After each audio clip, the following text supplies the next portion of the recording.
jacket and a framed up dame cracking out the tail light. Cops are looking for fame.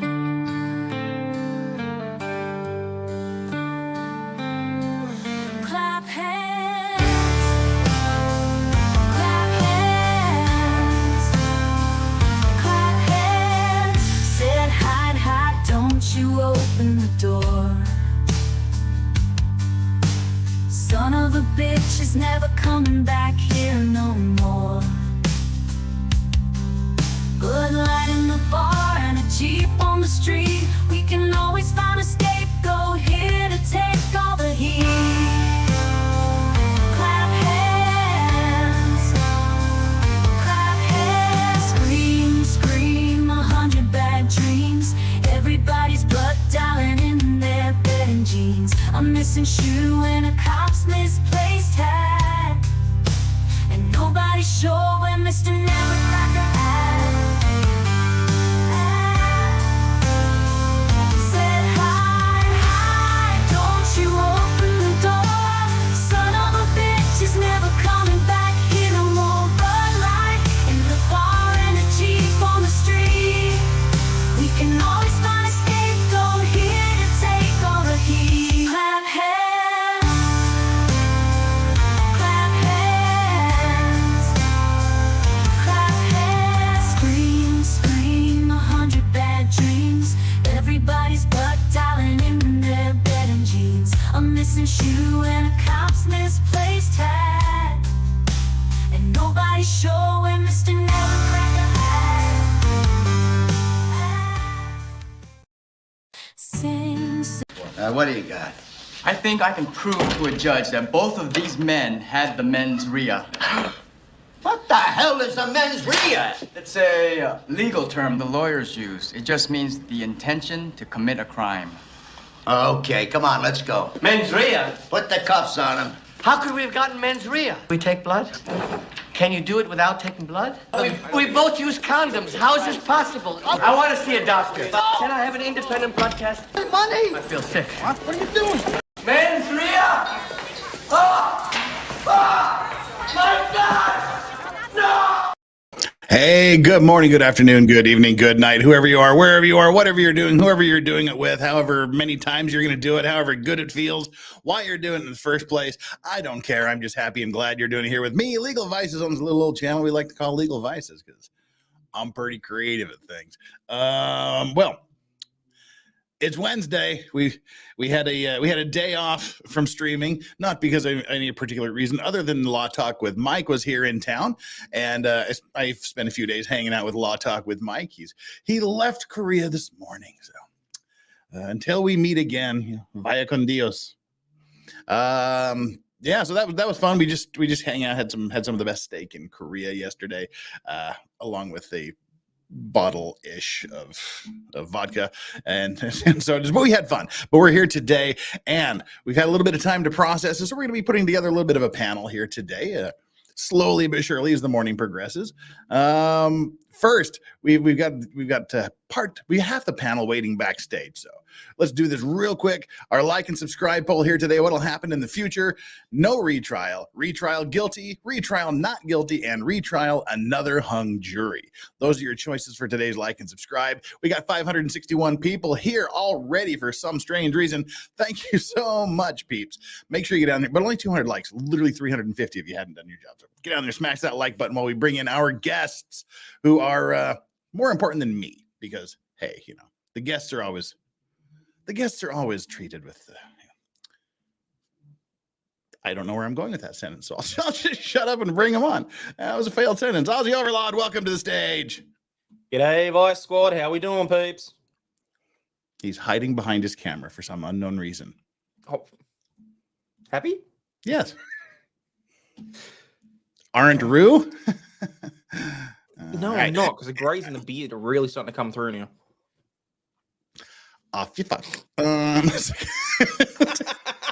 it's Sean. Hi, Sean. Hi. Potentially criminal. Hello. Good morning. Thank you for Yes. taking a big chunk out of your very precious morning to join us here for shenanigans and Thank you. reactions. Yes. Hi, Hayden. Hey, Sean, how are you? I'm doing good. That's good. Now we're missing half our panel. Well, 2/5 of our no 3/5 of the panel jokes. 2/5 of our panel is missing. Danny is feeling sick. She went to bed feeling a little bit sick last night. She's not sure if she's going to wake up. If she does, she'll be here a little bit later. And because Andrea is on the Pacific time zone, she will be here in an hour. Yeah, that's like 6 a.m. for her. Yeah, I'll give you 7 a.m. I am not doing 6 a.m. for nothing. See, it seems she's had 10 weeks of wasted 6 a.m. mornings for no reason. How you doing, Sean? I'm doing pretty good. Great. And Sean has to. He said he has to bail out after about an hour or 15. You said? Yeah, I have like a phone pre-trail I gotta do. Oh, that sounds fun. Well, it's yeah, maybe it might be good. Probably not going to be good today. Okay, well, we won't pry despite the curiosity. Well, we are here because of Karen Reed, the Karen Reed trial, the supposedly 6 to 8 week trial that I didn't do live the way I normally do them, which is do usually the morning section, and then the next day I'll watch the afternoon section at increased speed until it catches up with the morning session, and then close at lunch and lather, rinse, repeat. But I was going to be on vacation at the 6 week mark.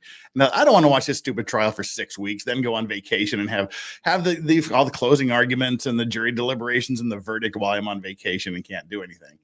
Well, I got back from my vacation a month ago, so you know, there's that. So the length of the trial, guys, what just the overall length? Were you surprised by the fact that they put on 70-something witnesses? I was entirely. You go, Sean. You'll be more intelligent in this. Go for it. You know, I thought at first, okay, you need to tell you have to tell a story. So they're going to include how did the night start? There was a basketball game, and it was snowing, and everybody's hanging out drinking. Cool. They told that story 50 times. Wait, it was snowing? Yes, and there was a bar, and there were high top tables, and there was the band, and they were in the bar. And the problem is with all those pedantic details, it's like, oh, you sons of bitches are all working together, like everybody could tell, and it just absolutely drove me up the wall. Well, I figured, yeah, go ahead. It also. And I said this to my chat like more than once. Like, they haven't.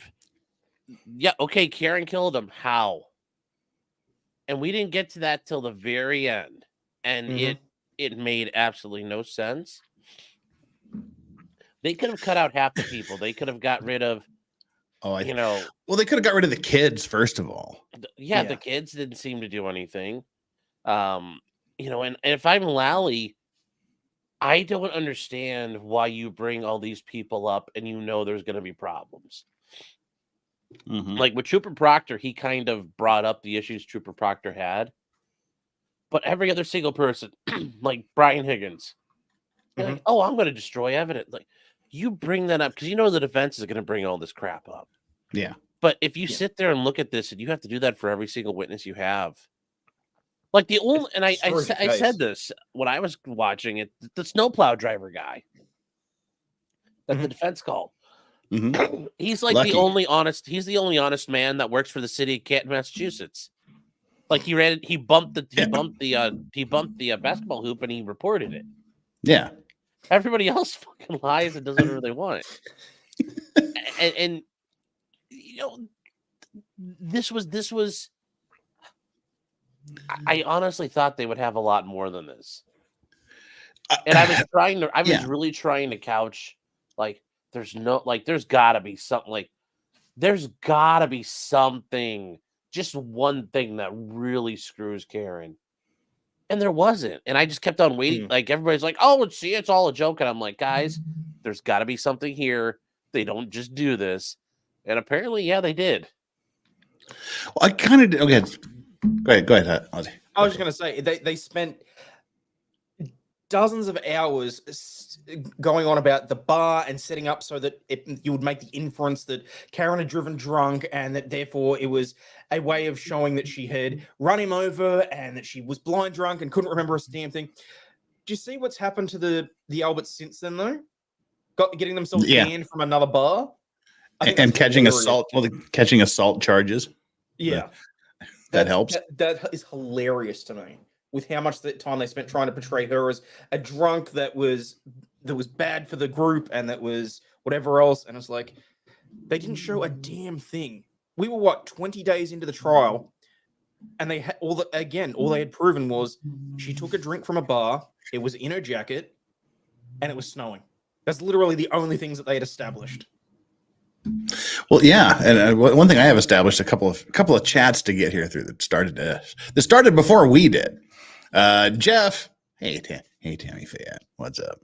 Doing a little Tammy Fayette early morning ASMR. Tammy Fayette with a $2 super chat. Jeff, hi chat. You are all awesome. We're awesome, guys. Thanks, Tammy. That makes us all feel good and special. Dara the Wholesome with the $2. Didn't prosecution already say they're retrying?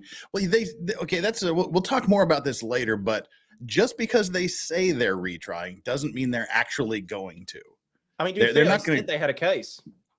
Yeah, well, I mean, they're not going to walk out and immediately go, we screwed the pooch on that. We're not retrying. Yeah, we're going to retry it. And a lot of times they'll say they're going to retry it, and then they just hope people forget about it, and it just sort of gets pushed away.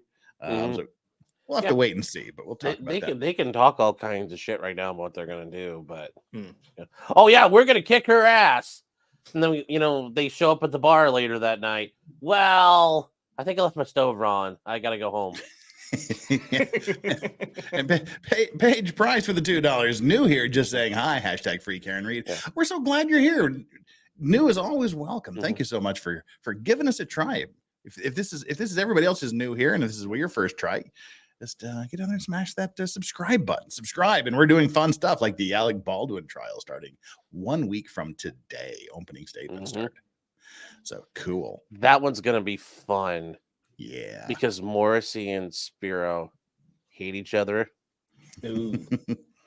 If you watch the hearing they had, they were just at each other. And the even better thing is, the judges said, if I have to, I will put you guys all on a timer. Because they were bitching. They were both bitching about the amount of witnesses they were going to have. Yeah. And she said, I've scheduled it right now. If I have to, 5 days for the state, 3 days for the defense. But she looked, because in the hearings, there was a lot of cross-examination of the old guy with the guns, Lucian Haig. She looked at Spiro and said, if you cross-examine the crap out of everybody, I'm taking away one of your days and giving it back to the state. Because he cross-examined the crap out of their witnesses. Lots of questions.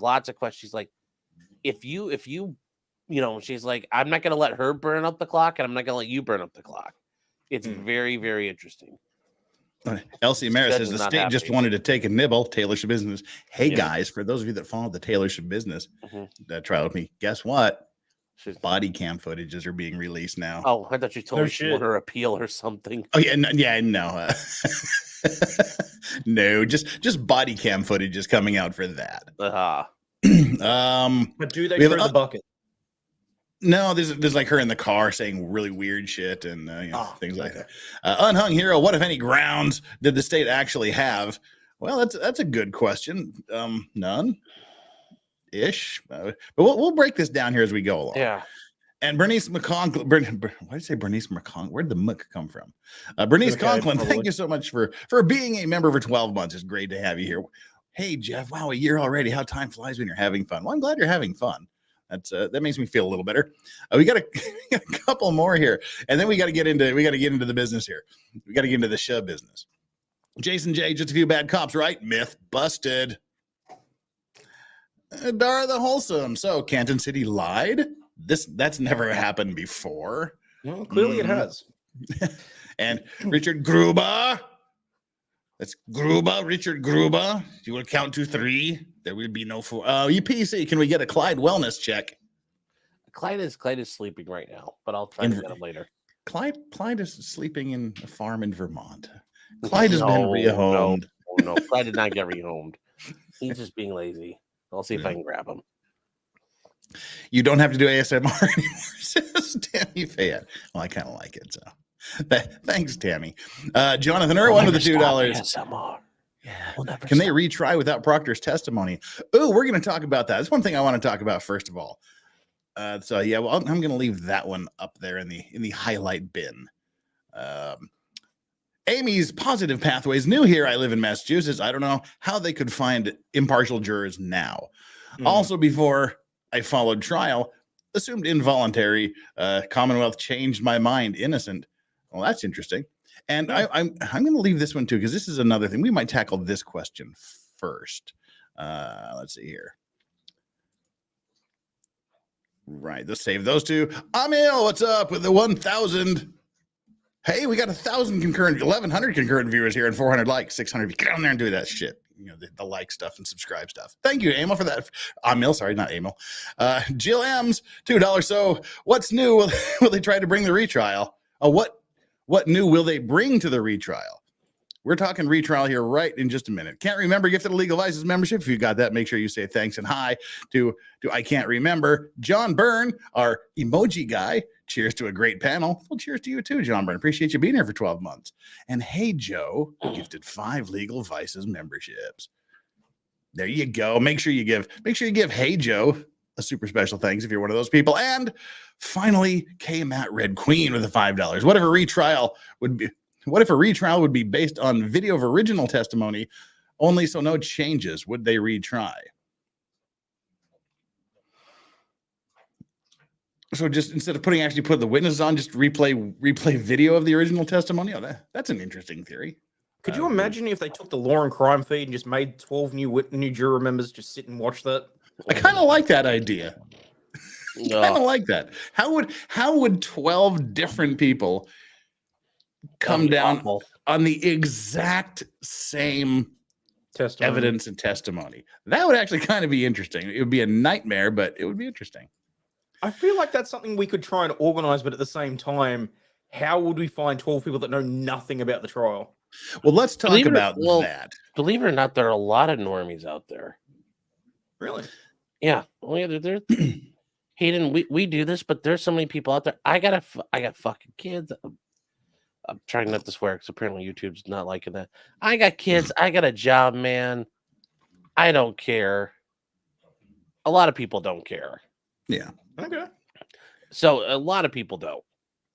And those people are the ones they'll try to find. And people are asking, Freedom Ring say, Legal Vices, where's Andrea? As I mentioned at the beginning Andrea's of the show. in Vermont.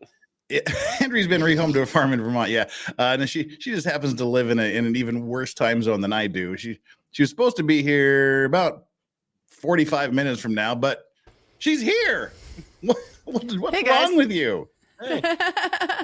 Well, I didn't want to have to get up at 5, but you know how it works at our age, Jeff.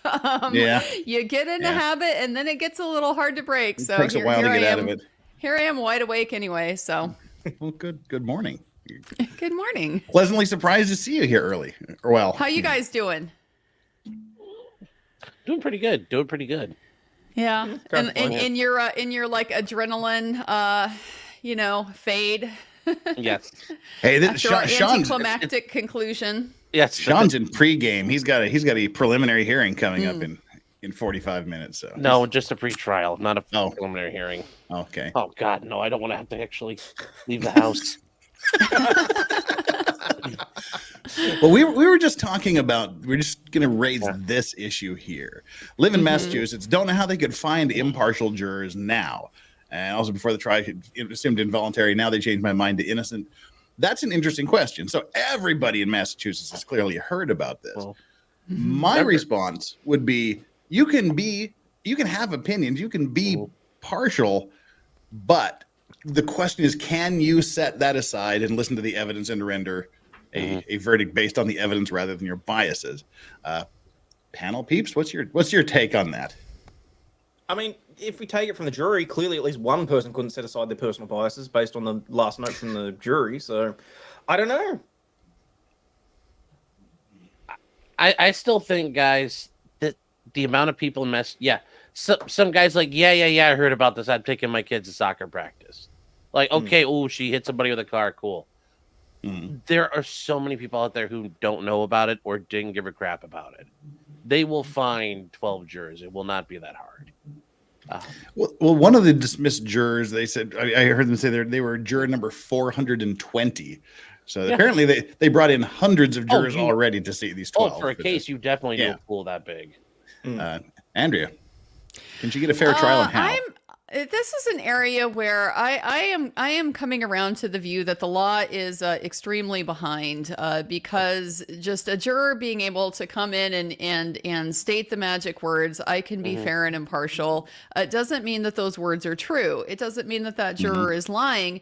It's just that so many of this stuff operates at a level that you're not really aware of or even thinking about. Yeah. We've been dealing with this a lot in the Brian Koberger case, of course, and one of the things that I've learned through that, it does make some sense to me, but it's just been emphasized in that proceeding, is how vastly different the coverage can be even within a state in different parts of the same state. I have to think that in this local area, given the fact that this got national attention, the press is there from all over covering it. Obviously, there was all that activity outside of the courthouse. I just find it very, very difficult that the local market would not have been completely saturated and that just about everybody would not have been aware of what was going on. And just given the polarization of the case already, it's very difficult for me to imagine that people haven't at least formed sympathies one way or another. So I wouldn't be surprised at all to see a defense effort to try to move it to a different part of the state, in part because of that, and also in part because, their whole theory of the case is based on this premise that this particular family is powerful and influential and is able to get cops to cover up for them and stuff like that. I mean, there's a at least implicit intimidation factor there, just by virtue of being in that community and subject to that kind of influence. Well, Andrea, this is something I was thinking about. If they have a favorable jury ratio, let's say it's 10-2 to acquit, don't you think they might say we want to stay in this community? Because if a majority of the people here do support us, remember, there's only one side entitled to a fair trial, and it's not the state. So I would say we're staying here. Yes, if it turns out it's 11-1 convict, it's okay, yeah, we probably do need to go somewhere else.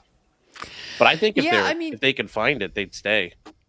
Yeah, I do think that's a good point, and I think there's certainly reasons why it would be preferable to keep it there.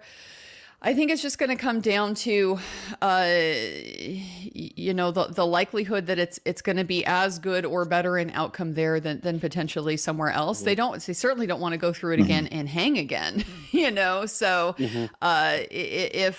even if the community is generally in favor of them, if the community is still that divided where there's going to be a certain number of them that just are, dispositionally not receptive to an acquittal, then your better bet is still just going to be to get it out of that community to where you just hope she would get a fairer shake across the board. I was early on in this. I was sort of a Bev defender. I was saying she's not as bad as you were all making it out to be. Sometimes she's tough and I think it was about 3 weeks in. I went, all right, she's not a great judge. It was fun watching that change over time. That was funny. She definitely does have one set of rules for each side. Can she preside over this case again? Yeah. I don't see. She hasn't done anything to get herself accused. Yeah, she's not Judge Glanville. Yeah, she's not Judge Glanville. And I think that's in my opinion, clearly the answer. She may be a little crusty and a little more I think lenient with one side and the other, but I think she should. I don't think she should try this again. I think she's an awful judge, but there are a lot of people who are awful at their jobs and you have to deal with them. So this is true. Yeah, I mean, I think the bottom line is they already tried to disqualify her, right? And it didn't. Yeah. It didn't have. She rejected that. So there hasn't been anything that happened in this trial that, at least from a legal standpoint, would change that. How did you guys rate the? I gave for the opening statement. I gave Iannetti an A-. I gave Lolly a good solid C, and on closings, I gave Jackson an A-. I thought he sounded a little too rehearsed. He had too many quotes at the beginning. He was a little stilted at the beginning, and took him about 15 minutes to get his stride. So I took a few points off of that, and I sort of gave Lally a C- for effort. Where do you guys fit on their comparing and contrasting the two of them, and also their opening and closings? Andrea. So, well, Lally was just a train wreck on both ends. I think he did slightly better in his closing than he did in his opening. Like, he at least understood the point of having like a drama moment and a theme that you kind of continue to come back to. So, he did fall back into his, pattern of rambling incoherently, but, he did have that coming right out of the gate, that swinging approach with the I hit him. Was it really a big swing though? It was. I hit him. The thing is that we knew it was coming. Yeah. We knew it was coming. And the only reason why it really landed at all is because of where I'm going to critique Mr. Jackson. He didn't address it. And I really enjoyed Mr. Jackson's closing when I was listening to it. I thought it was very artfully crafted. I thought it was well delivered. I thought it was very impassioned. But the problem is I was already on his side. Like, I had already bought the defense case. And going back and listening to it again, I can definitely see a perspective that he was really preaching to the choir. There wasn't much in his closing argument that would potentially appeal to people on the fence or people that had concerns about the defense case. And so that did kind of create the opening for Mr. Lally to come in and use that I hit him as a weapon, because the defense hadn't addressed that. And I understand it's difficult with 1 hour when you got a time limit on your case, and so much you want to be able to say and not that much time to be able to do it. But it really was, I think, important to address some of those key points and those key facts that you can just anticipate. If a jury is leaning against her, they're potentially going to have trouble with this, and then you can take the wind out of the sails a little bit more when it's Mr. Lally's time to talk. Sean, what do you think? What do you think of the two in their openings and closings? Lally's, the whole the way he talked about it, because I didn't know a thing about this really.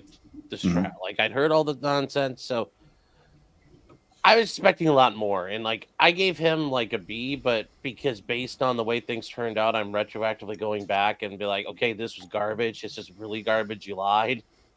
Yeah. Your report did not. Your what do they call it when you're like doing one of those classes where you have to like do a bigger paper, your initial thesis. Your thesis, but like your initial proposal was garbage and not at all what you ended up writing about. I'm gonna have to change the grade. It was really bad. Yes, I thought that I hit him. Like, I thought we were gonna have like something straight and legitimate about that, and you kind of had like one or two. You had these. You had like one or two people mention it, and that was it. Jackson's was great, and I mean the opening was great, but the closing, Karen's closing was really good. That was really good. Obviously, Lally running out of time. That's just embarrassing. Like when you go just up one more sentence. If you're being time limited ever, you could bring have this a stopwatch up on the podium in front of you, for God's sake. Yeah. Just stopwatch app. Boop. Yeah. And go. Because yes, time, when you're up there, everything goes so fast. At least that's been my experience. So yeah, I thought that was really just their closing was garbage. Their closing was garbage from the start. So Hayden? Yeah, but the whole case itself was garbage. I mean, Lally, when he went in with the initial, was you could sort of tell from the way that he was using the verbiage that he knew he didn't really have much to argue with. But it's the old adage: when you have the facts, argue the facts. When you have the law, argue the law. He didn't have either, but he still didn't pound the table. Like it did not hit home for me in terms of the initial.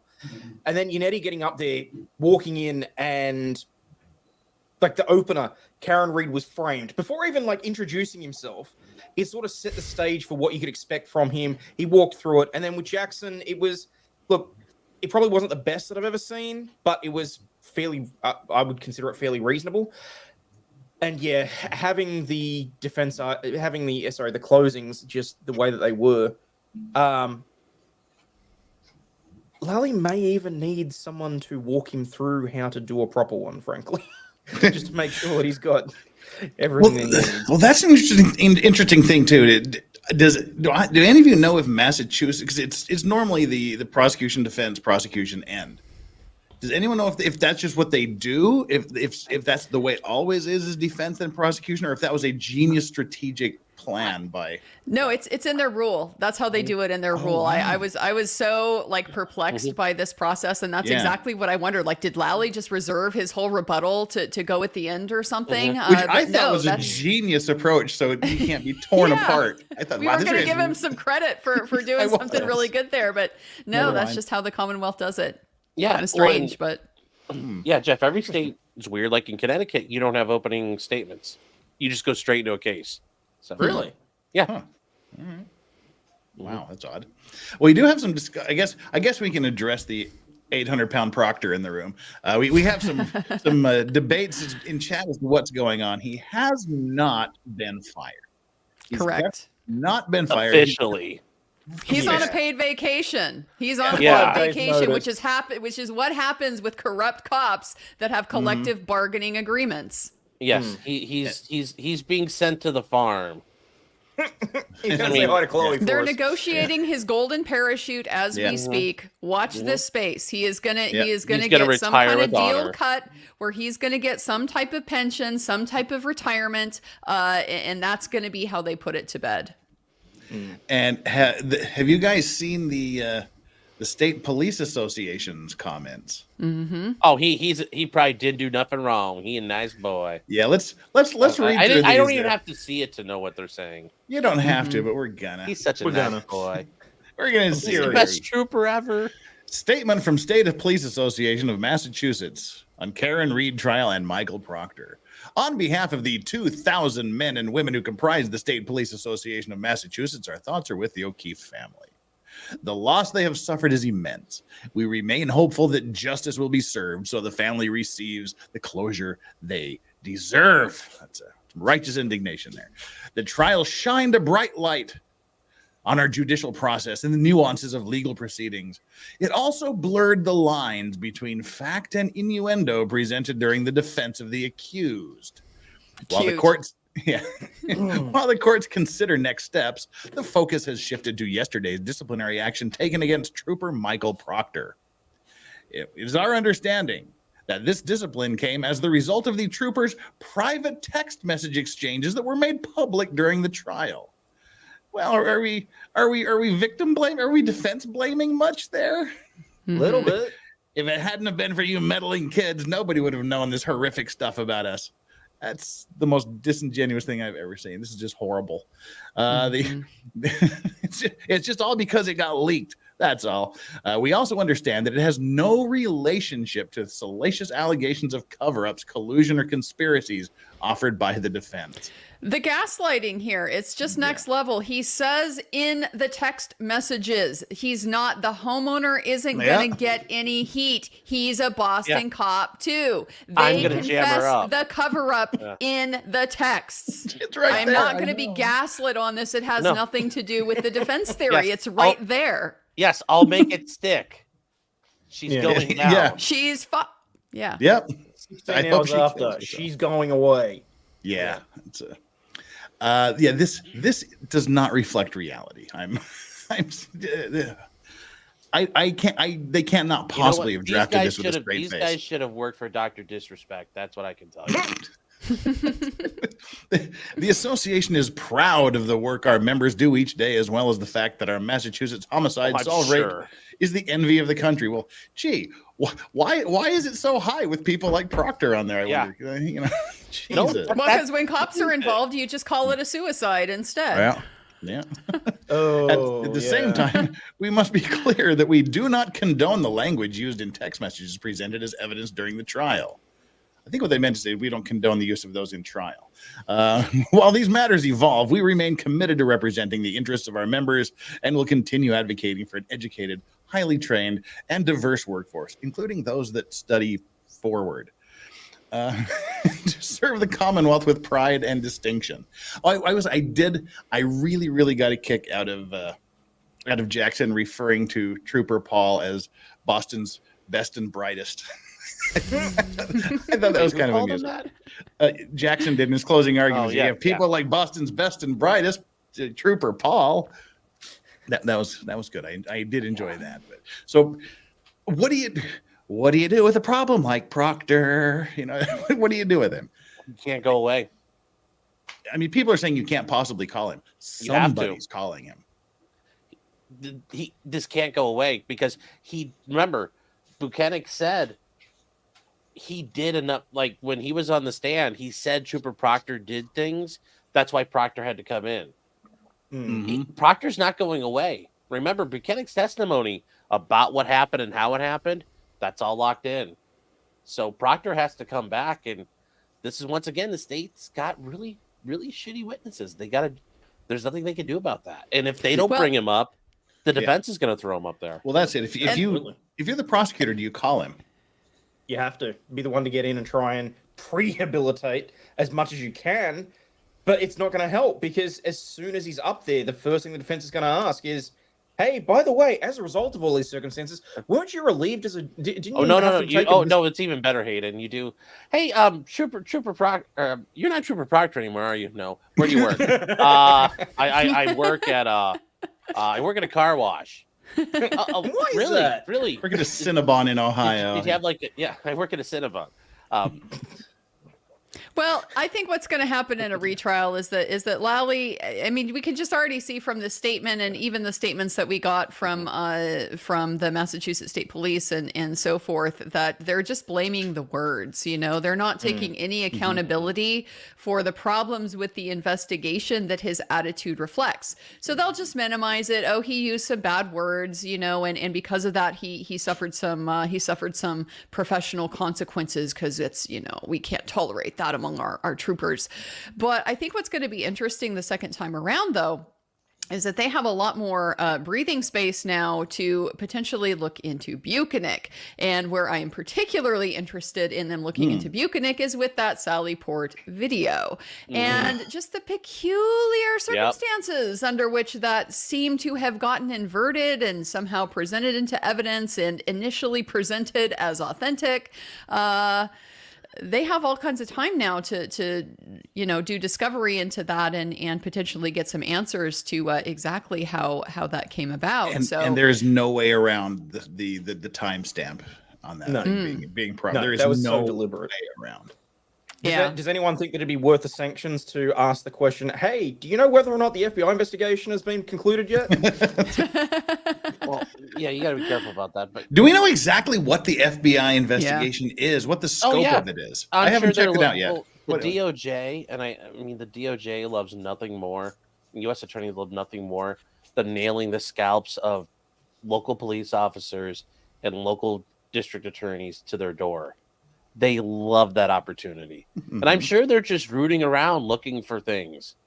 I mean, that's the neat part about the feds. It's like an armadillo sniffing around on the, you know, just digging holes everywhere. They're looking for things, and yeah, I can only imagine what they're gonna find. But yeah, I do think Buchanan's well, they found really good witnesses, I'll tell you. I do agree though, Andrea. I think what happened with Buchanan, now there's time for Karen Reed's team, and this is the neat thing about the internet, there can be some crowdsourced, like somebody out there knows how they did that, and we'll be able to figure it out. And look for the Fiverr watermark on it or something. Well, I still don't understand it myself that they've switched the screen, but the timestamp isn't inverted also. Yeah, that's Like, the only thing you can do is rip the something timestamp, do it, reverse it, and then put that happened, back. and that's I'm not a computer guy, but that had to have been fairly technical to separate that out, reinsert it, and then also Depends how they the security camera, how the security footage was stored in what format. It's I mean, there's some sloppy ways you can go about that, but I would expect that it's the cops. I would expect that they have done it the technical way, which is taking the raw data, removing it, overlaying it, flipping it, and then putting it back without and somehow managing to try and keep the data in check as to whether or not it was done on what date and that sort of thing, like the original file. How did this get to trial anyway? Sorry? How did this get to trial anyway? I mean, No clue. Not a clue. because I don't know what the process is that you would go through and go, we got a solid case. Let's go. Well, I mean, the simple answer to that is they got the grand jury indictment. They got that by presenting Trooper Proctor's case, the one that he had ginned up that didn't, include any of the major problems with the evidence or the subsequent investigation they had to do after the, June of 2022 timeframe. So as soon as they got that license to go, now it's just a political decision of do you want to continue to go forward with it or not? And to me, that it speaks volumes about the climate of this community. And I think it's one thing we were just talking before you got here. The only thing we addressed was, is there going to be a retrial? I mean, we know they said they did, but they can kind of sit on it and hope it goes away and they forget about it and whatnot. But I think the reason you have to have a retrial, if you're the prosecution, is if you don't retry it, you're essentially admitting you had a really, really weak case, which doesn't do wonders for the FBI investigation into your prosecution of the case to begin with. I think you almost you're forced to do it just to save face and to put yourself in a better position for any federal indictments that might be sniffing around like an armadillo. Well, this is where they can use Trooper Proctor as the scapegoat. Use him as the justification for why he tainted the case, tainted the investigation, and therefore it would be difficult to call him as a witness, and we can't go forward. And then especially if that continues to boomerang onto other members of the team, then that just provides a convenient excuse for them to be able to back away and without acting like they're caving on the merits of the case, but just blaming the troopers for their inability to present it in a persuasive way. I just can't get past that. It's the study of forward. That's my takeaway. That's probably my single most favorite moment of the trial. That and so you make cannons. Yeah, it's awesome. Those are probably my two favorite parts. What did any of you have like a favorite party surprising, like a you still chuckle every time you think about it moment? Anybody? I think the voir dire of Rentschler when he was talking, just the way he was going about it all was hilarious. Not his testimony, but the voir diring I thought was very good. For me, I think it was how many people's DNA was all over John O'Keefe's bloody clothes. Yeah. Like, you have to be kidding me. You have to be kidding me. How many people were all over his clothes? I think for me, it was the doctor reading out her resume when you realize she literally wrote the book on dog bite injuries. Yeah. Well, she had two whole ass careers before a lot of people watching this thing in chat were born. Yeah, she had literally gone through two full careers before some people were born in the 80s. I mean, what an incredible woman. Mm-hmm. And was anybody worried about the old doctor guy? When they put him on the stand, I thought, oh my God, have they just unleashed? Yeah. Have they just unleashed their Spiegel on the crowd? I was worried. I thought he was going to die up there. And he's I remember I was an intern and we started putting leeches on people and I helped develop this. Oh, my chat was not kind. Really? Oh, I loved him. I loved him, Well, and that just I love the Irish accent. It's just so soothing to me. He sounds like William Keats up there giving me testimony about autopsies. I just loved it. We had people asking why he wasn't there to save Caesar. Yeah. He did better. After a couple of minutes, I'm fine with him. But at first, I was like, "Oh, Jesus, this guy was using bone saws."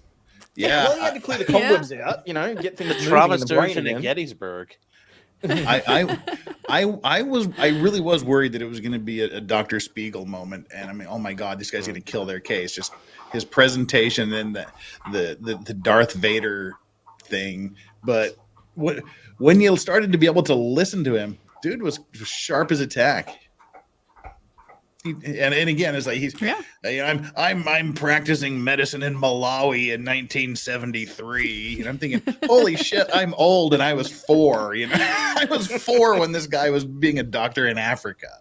So these guys, and he's great. And then the two biomechanic guys were just sharp as a tack. Those guys were good. Those guys they could be they used to be their own damn comedy team. Those two. They're good peeps. But what was was there a big surprise? Was there anything you were particularly surprised about, good, bad, or otherwise? Something that was just shocking to you about the whole thing? Just the lack of a case. I say for me, it was how truly awful some of those text messages from Proctor were to his superiors, to 2 levels of superiors, and they said nothing. Which means it's institutionally condoned up the chain. The bigger thing with Proctor is he's talking to people outside the investigation.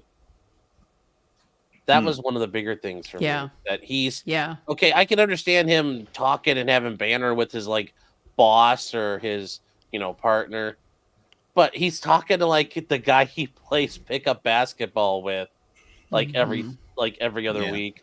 Oh yeah, man, I'm in the middle of this murder investigation. What's going on? Yeah, but I kind of feel like that was just systemic of exactly how that police force was run. I would fully expect that the rest of them were doing the exact same thing, at least with family members. Right. Was anybody particularly horrified by the evidence collection devices there that they were using? Yes, I that is. Isn't it weird that that's one of the lesser problems with the case now? Yes. Yeah. and the weaponized incompetence was it was to me one of the pieces that leans me in favor of the cover up, the hoax type conspiracy, because it was completely spiking the football. I'm sorry, you can't tell me you don't know how to use evidence tape. You're really going to try to tell me you don't know how to use evidence tape if you never investigated anything in your lives before? I don't care if you haven't done a homicide for 18 years. You investigate anything at all where you're collecting evidence, you better be using the evidence tape. So it just, to me, that was patently transparent that this was not a serious attempt, and that speaks to a desire to not have good evidence, not have a good chain of custody. It was just such a complete and total failure from the very outset that the incompetence is at a level where I can no longer think this is just simple incompetence. There's some intent behind that. Yes, I agree. And those guys had to go up there in front of the entire world and say we're a bunch of retards. Yeah. Think about that. That's their story. Sorry, I'm just a big retard. I'm the biggest retard. Because in their minds, that's preferable over getting what actually happened. That's the only way they can. Thing. Yeah, we're so incompetent. We're so sorry. And it's like the high school kids who do the CSI teams. 15-year-olds would have a better way of preserving that crime scene. So I agree. I don't buy that they're just this stupid. I mean, yes, after a while, and if they really are this stupid, that department needs to be disbanded right now. And everything they've ever done needs to be re-examined. But obviously, that's going to be, I guarantee you, they've done it properly in other cases. That's sure. Hayden, any particular comments on shocking and surprising parts that you noticed? Jen McCabe's teeth. Wow. No. Okay. Well, I mean, come on. I mean, what the hell am I supposed to say to this? It was a shit show from woe to go, and it's just like it never should have made it this far. Yes, they got the grand jury, but as soon as this made it in front of a judge for some serious consideration, Lally should have been there with his tail between his legs, going, "There is nothing here." And what's scary is that the shock and horror. Yeah. And trying to get the narrative ahead of how it was also there was harassment and there was all. She may just be one of the worst witnesses I've ever seen, honestly, and that's having watched Amber Heard too. She seemed to be a little combative. I mean, I Just a bit. it was her and everybody else that you show me the evidence. You show me where I said that. You show me where I didn't say that. You're the one on the witness stand. Exactly. You're the one that has to say this. I've got a few super chats. I don't get like too horrifically behind. And see, Sean has to bounce here pretty soon. Want to make sure that there's none directed to or at him. Jonathan Irwin, can they retry without Proctor's testimony? They could, but somebody's going to call him. 100%. Yeah. Yeah. One side or the Defense other. will call him if they don't. So. And Amy's positive pathways. Okay, we did you. This was what we were just talking about when we came in. Unhung hero, is Proctor rehomed to under a filled-in pool too? No such luck. No such luck. Rebecca Welty with a $10 super chat. If the jury all agreed that it. Okay, no, this is actually something that I'm kind of horrified about.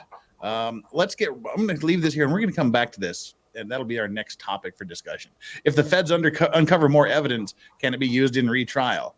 Well, whatever's out there, like you see with these two biomechanics guys, their reports are out there for both sides to use, and only one side wants to touch it. So, whatever's there and available, it's there. If you can, I would assume that there is a supplemental TUI like right now. I would assume that they're waiting to see if the feds have developed more that they're willing to share. Yes. Yeah. And Amy's somebody was asking the dog is alive. Oh yeah, there's our Chloe. Chloe's got signs of life, and we're over here too. We've got we'll bring in Strawberry. And that's the thing. New evidence can always be discovered. They can. The trial is not limited to what's been presented. Yeah, people saw throughout the case, even, the Commonwealth is continuing to produce stuff. And while some of that is probably rebuttal, other stuff isn't. I mean, all kinds of things that just suddenly got developed during the course of the trial. Tristan Morris finally gets interviewed. The Sally Port video gets produced. So that is not a one-way street. The defense gets the benefit of that too. And Amy's positive pathway says 60 minutes north, and at the dog park, everybody thinks reasonable doubt. Well, you hang out with reasonable pet owners, it seems. So that's good. You're among some of these reasonable people there. JoJo with the $10 says, a court ever found an okay. Has it ever fined an attorney for wasting court days with irrelevant information or witnesses? Yes. Yes. I am interested to see in this case if they're going to come back, obviously, and set a new trial date. Is Bev going to set a shorter one? Having now seen what giving this length of time to the Commonwealth gave them? I do wonder about that. It's not hard to look at what happened and say that was completely unnecessary and unreasonable. You don't need 8 weeks. You can have 4. Yeah. And the 2 half days a week was kind of odd too, but that's court scheduling, I guess. Yeah. Assuming not for hair appointments and things. But JoJo said fined, not fined. I figured that out. I mean, that happens all the time. The judge will say, like, counsel, come on, you're done with this one. Move on. Do you have any, we're done talking about this topic. We get it. It happens. Yeah. It happens a lot. Amel says 1.5K. I was looking we got 2,500-ish people. We're approaching Andrea Burkhart numbers here soon. You killed this trial. You were killing it. People enjoyed it. I don't even know what to say. I'm just watching TV and saying what I think, and I'm glad that people find that edifying. We only have 854 likes. Like literally 1,500 of you haven't done the basic YouTube job. Just get down there and smash the like button and get us up to like 2,000 likes. Come on, people. And I'm sure there's more than a few of you that aren't subscribed to me, and maybe you're not subscribed to one or more of the others as well. So while you're down there poking around the like button, hit the subscribe button and make sure you're subscribed to everyone here. Ozzy Overlord, Potentially Criminal, and Andrea Burkhart too. Make sure you get the subs all the way around. And Ag Biochemist, 5 months of membership. Thank you so very much. Proctor got rehomed. Yes, he did. Yep. And it says lick the button. Just don't. Yes. Test positive for pig DNA. That was kind of weird too. Nathan C, member for 21. Okay. I forgot. How could I forget? How could I forget the moments that were just too much? Just too much. The pig DNA was perfect. It was perfect. Yeah, it was perfect. It was sweet irony. The internet cope about that, like, oh well, there might be like a hog. Yeah, there are wild hogs wandering around suburban Boston, suburban in the middle Massachusetts. of a snowstorm. Yeah, that's totally it. I will say the amount of cope online, especially in Twitter. Oh my god. It's pretty heavy.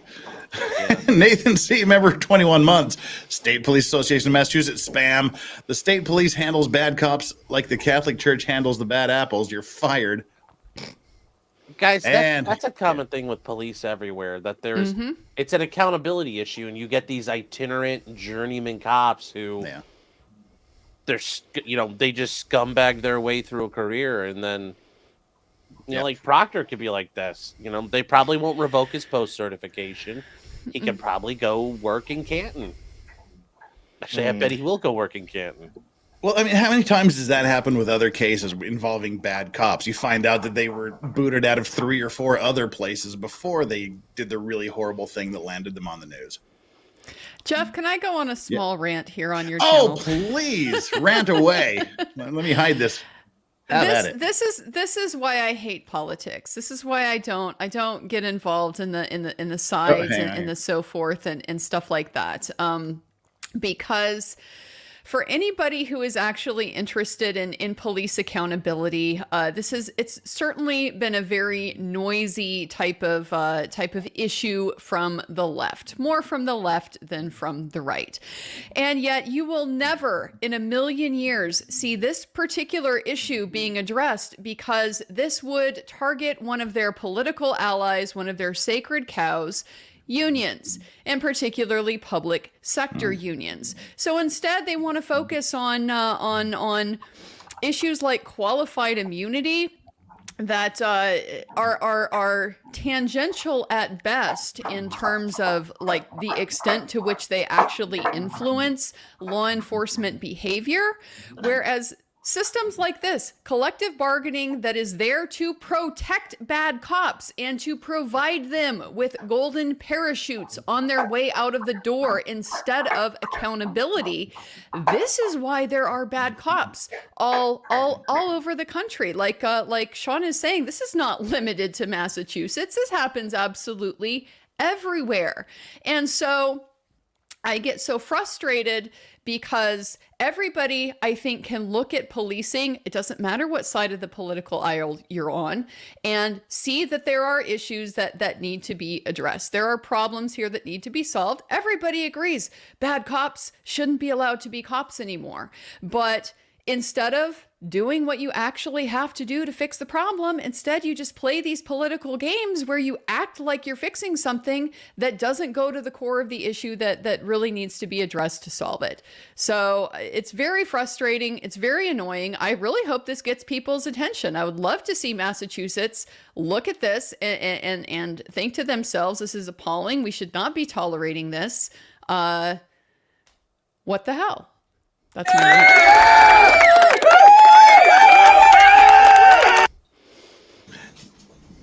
She speaks for all of us. Well, she speaks for me anyway. That was kind of spot on there. That was Couldn't Well said. seriously. Got no argument from me. Tracy Fagan with the $5 says, well, we can start with taped interviews and body cams. And it's scary, says sui generis Shane. Anybody can say guilty from evidence. That's our jury system, and what's all we, you can say, I'm convinced. I mean, you can't say, no, you're not, and that's why we have hung juries. And it's the I guess, the way we play the game. There's really no way around it, I guess. I mean, we're to the point now, and I can advocate this since I'm not telling people in Ohio to do it. But you know what? If you're in Massachusetts, anytime MSP's on a case, not guilty, don't care, not guilty, don't care, not guilty. That's about the only way you're going to change stuff is like people refuse to believe, it's like I've talked with people who in the aftermath of the way the feds have done certain things recently, it's like, don't care if I see if I ever go to federal court and there's an FBI agent, not guilty. I don't care if the other guy admitted to it. I don't care if they caught him in the middle of it. If there's an FBI agent, they're not guilty. Because that's the only way you're going to force change is by literally gumming up the system. Because, Massachusetts, the government's not going to enforce anything on the police. They're a branch of government. So, that's the neat part about, I say this all the time. That's the neat part about government. They have a very interesting ability to protect themselves. And, we'll use the courts. There's 3 branches of government. The courts are part of that. And they are, I will say, you're starting to see qualified immunity get whittled away a little bit, but courts back the police. Judges like police officers. Yes. So the entire institution backs the police. I mean, the electoral system, the police have enormous influence in that. The court system, the police have influence in it. These cops call the judges at home, on vacation on their work numbers to chit chat about their cases while they're trying to get a search warrant. So, these are people that work closely together and form these relationships. And that's a big part of the reason why police or why judges are extremely disinclined to find, for example, that police are being honest or being dishonest, even when the evidence of that is crystal clear. They just get every single benefit of the doubt that we would never, ever extend to somebody who is on trial, somebody who is being charged and accused of some kind of wrongdoing. Yeah, and we actually have a super chat on this issue coming up here in just a few. We got Paige Price with the DMG video of how the video was manipulated. I will definitely give that a check out. Thank you very much, Paige. Appreciate that. John Gordon, Cops, Alec Jones voice. I'm kind of well, kind of. D Flesh, can they add a new charge of retrial for Karen having a leaky balloon knot? Thanks for the $10. Hope that was worth it. Tammy Simmons, I called Tammy again, damn it. Tammy Simmons, this is what we're looking at here. Good morning, gang. What do you think about a potential bench trial? For the reasons we just talked about. If Karen wants to there's an easier thing Karen can do. She can drive a car to the middle of the woods and go like this, and that'll be a quicker result. No, I would not want to have a bench trial in front of Bev. Holy cow. Oh, hell no. No. Yeah. No, we call bench trials a slow guilty plea for a reason. Yeah. There's every once in a while they do work, but you've got to really know your judge, and you've got to, I've done them a couple of times, and when you get the judge who's already kind of want to hear the facts, they're like,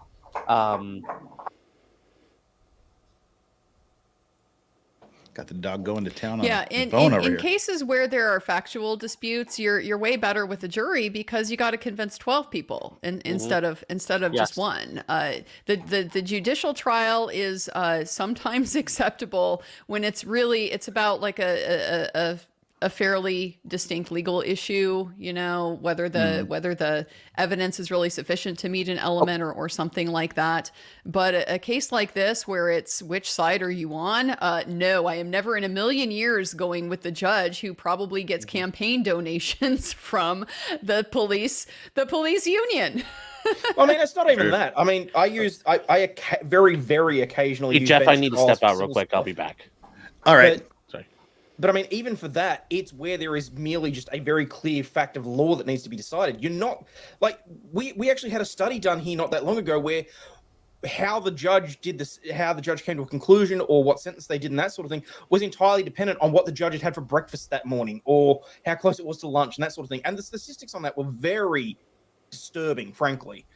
But I mean, unless it is a very specific, very niche area of law where you know what you're talking about, where you are basically just trusting the judge and you're not expecting them to do a coin flip, you're not going to go anywhere near a bench trial. It's too much of it's too dangerous. And I don't know if any of you noticed, but I noticed that she sort of kind of did start to get a little hangry around lunchtime. She would get a little more snippy, a little more terse with things. Tracy Fagan wins the prize. I'm subscribed to the whole panel. You win. Awesome. Angie Hammond with the $5. Can Lally change his entire theory of the murder, or does he have to stick with his original? Do you think he will change his theory of the murder? No. If Lally has been anything in this case, it has been inflexible. It has been unadaptable. I mean, he is not seemingly able to respond to bad information that comes out and affects his case.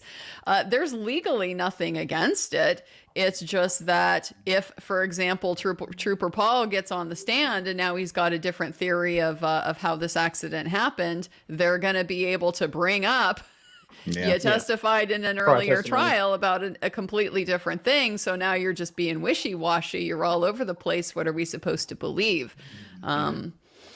Equality says, "Yay! Andrea's rant is the best rant." that was a good rant. Andrea, I've been arrested for exposing cops, says Jason J. And Amal 2.5K. We are at 2555 concurrent viewers now, and 1,139 likes. So it's still 1,000 more of you still need to hit that like button. Damn it. Tracy Fagan with the $2. Is an unalive person on your lawn probable cause? Probable cause for what? Asking you some questions about the dead body on your front lawn? Yeah. You'd think that would at least have been done, but. Well, look, this is a situation where I might have been a little bit of the minority opinion on this one, because I don't think they had probable cause to get a warrant to go inside. Now, in part, I think that's because they were very deliberately not looking for probable cause to go inside.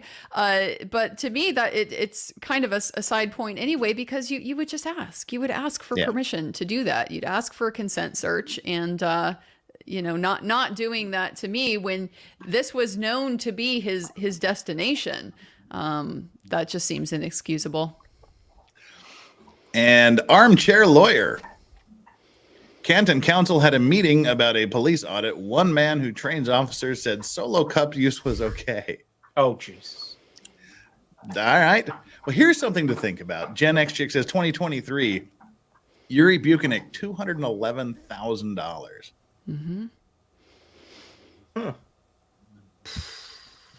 Yeah, those government jobs in the Northeast are goody. I'm in the wrong damn business. So. That overtime. They're milking that overtime. Yeah.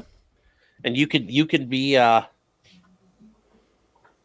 completely incompetent at your job, and you got that union label. Unhung Hero says, will Turtle Boy get convicted? I have no idea. I don't know anything about the Turtle Boy deal. I just know he was charged with something. It has nothing to do. I haven't followed it for 1 second. I think a lot of what he's done is First Amendment protected activity. I agree. I think a lot of it is, but I think a couple of things I think could have been done a lot better, because that's once again, guys, your jury is normies, and they are not going to like that. Well, I do think that the media just did him a massive favor the other day when whoever it was, I think it was somebody from NBC 10 or somebody like that, showed up at Proctor's house and got the get off my lawn treatment. She's literally she's standing in the street. She's not even in the lawn.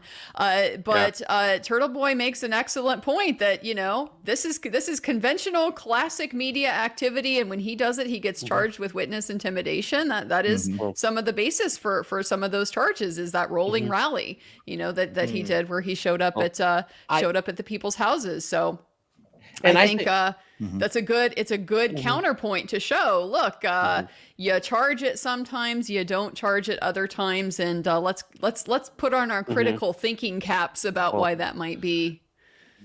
And I think he's got better evidence that the Alberts aren't terrified of him because he went to go eat and they attacked him. But I still think it's when you look at everything he did in the totality, and then he's like on his pot, like he's online. I'm gonna call Andrea. Oh, and by the way, guys, here's her phone number. That's where it's those things where he did that. I think is where he's got a bit of an issue because it's one thing I can go, hey Andrea, hey, guess what? Here, I'm just sitting here on the phone. I know you're guilty. That's fine. But I think when you're like, oh, I'm gonna say the phone number out loud, but don't you guys do anything about that? Yeah, that's where you get into like, you're gonna have to convince a jury. Now he might also be able to benefit if everybody says, fuck everyone involved here. I don't care if Turtle Boy's an asshole. These are scumbags. That might be enough. But I'm like, that's not the. There's he brought down unnecessary thunder on himself. I've just got to plead complete absolute ignorance to the details of what's going on. Like that's really the biggest thing he did. I think ultimately showing up at the houses, I actually don't mind. Although I do think he does set himself up for a bit of an issue. Like, let's say the Alberts came out of their apartment. Are you guys just going to stand there and go? Like, that becomes an issue of like, let's say these people you're looking for where you ran into them in the middle of this. I'm sure you're not just going to be like, oh, hey, guys, have a nice day and drive off. Torin 3 has been a member for 9 months. Says, Jeff, loving the panel and thanks for talking up my braiding to Andrea. Did you get your braid? No, but I did see yours, and so now I'm very eager. Yes, I've seen it being made. I've watched the making of video. But yeah, that's the braid right back there. Very cool. Alan Walsh, 1,500 of you haven't done your job. Hit that like, please. Thank you so much. Well, to be fair, guys, if you hit the dislike button too, that's the same. YouTube sees that same level of engagement. They actually don't. They just know people are active. No, it's true though. Likes and dislikes. Hate watches really or watches, baby. Yeah, it says, "Hey, wow, this video's happening." Say Jen's name 3 times and she'll appear. Says Antonio Ivanov.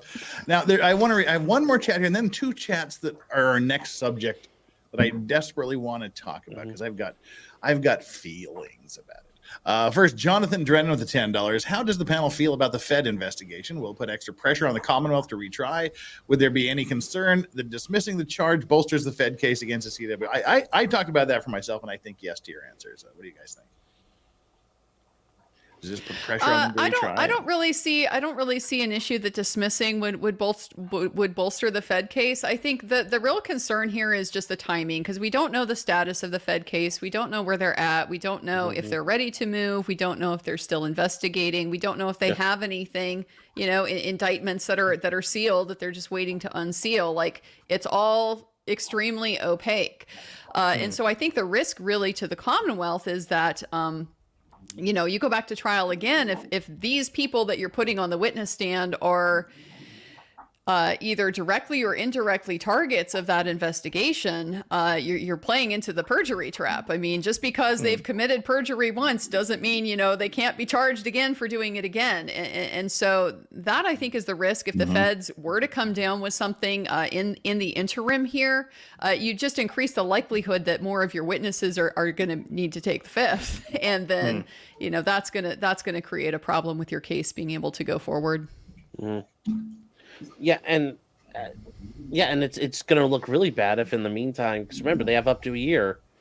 A lot can happen in a year. 6 months from now, Proctor could be under indictment, and then guess what? He's going to plead the fifth the whole way through.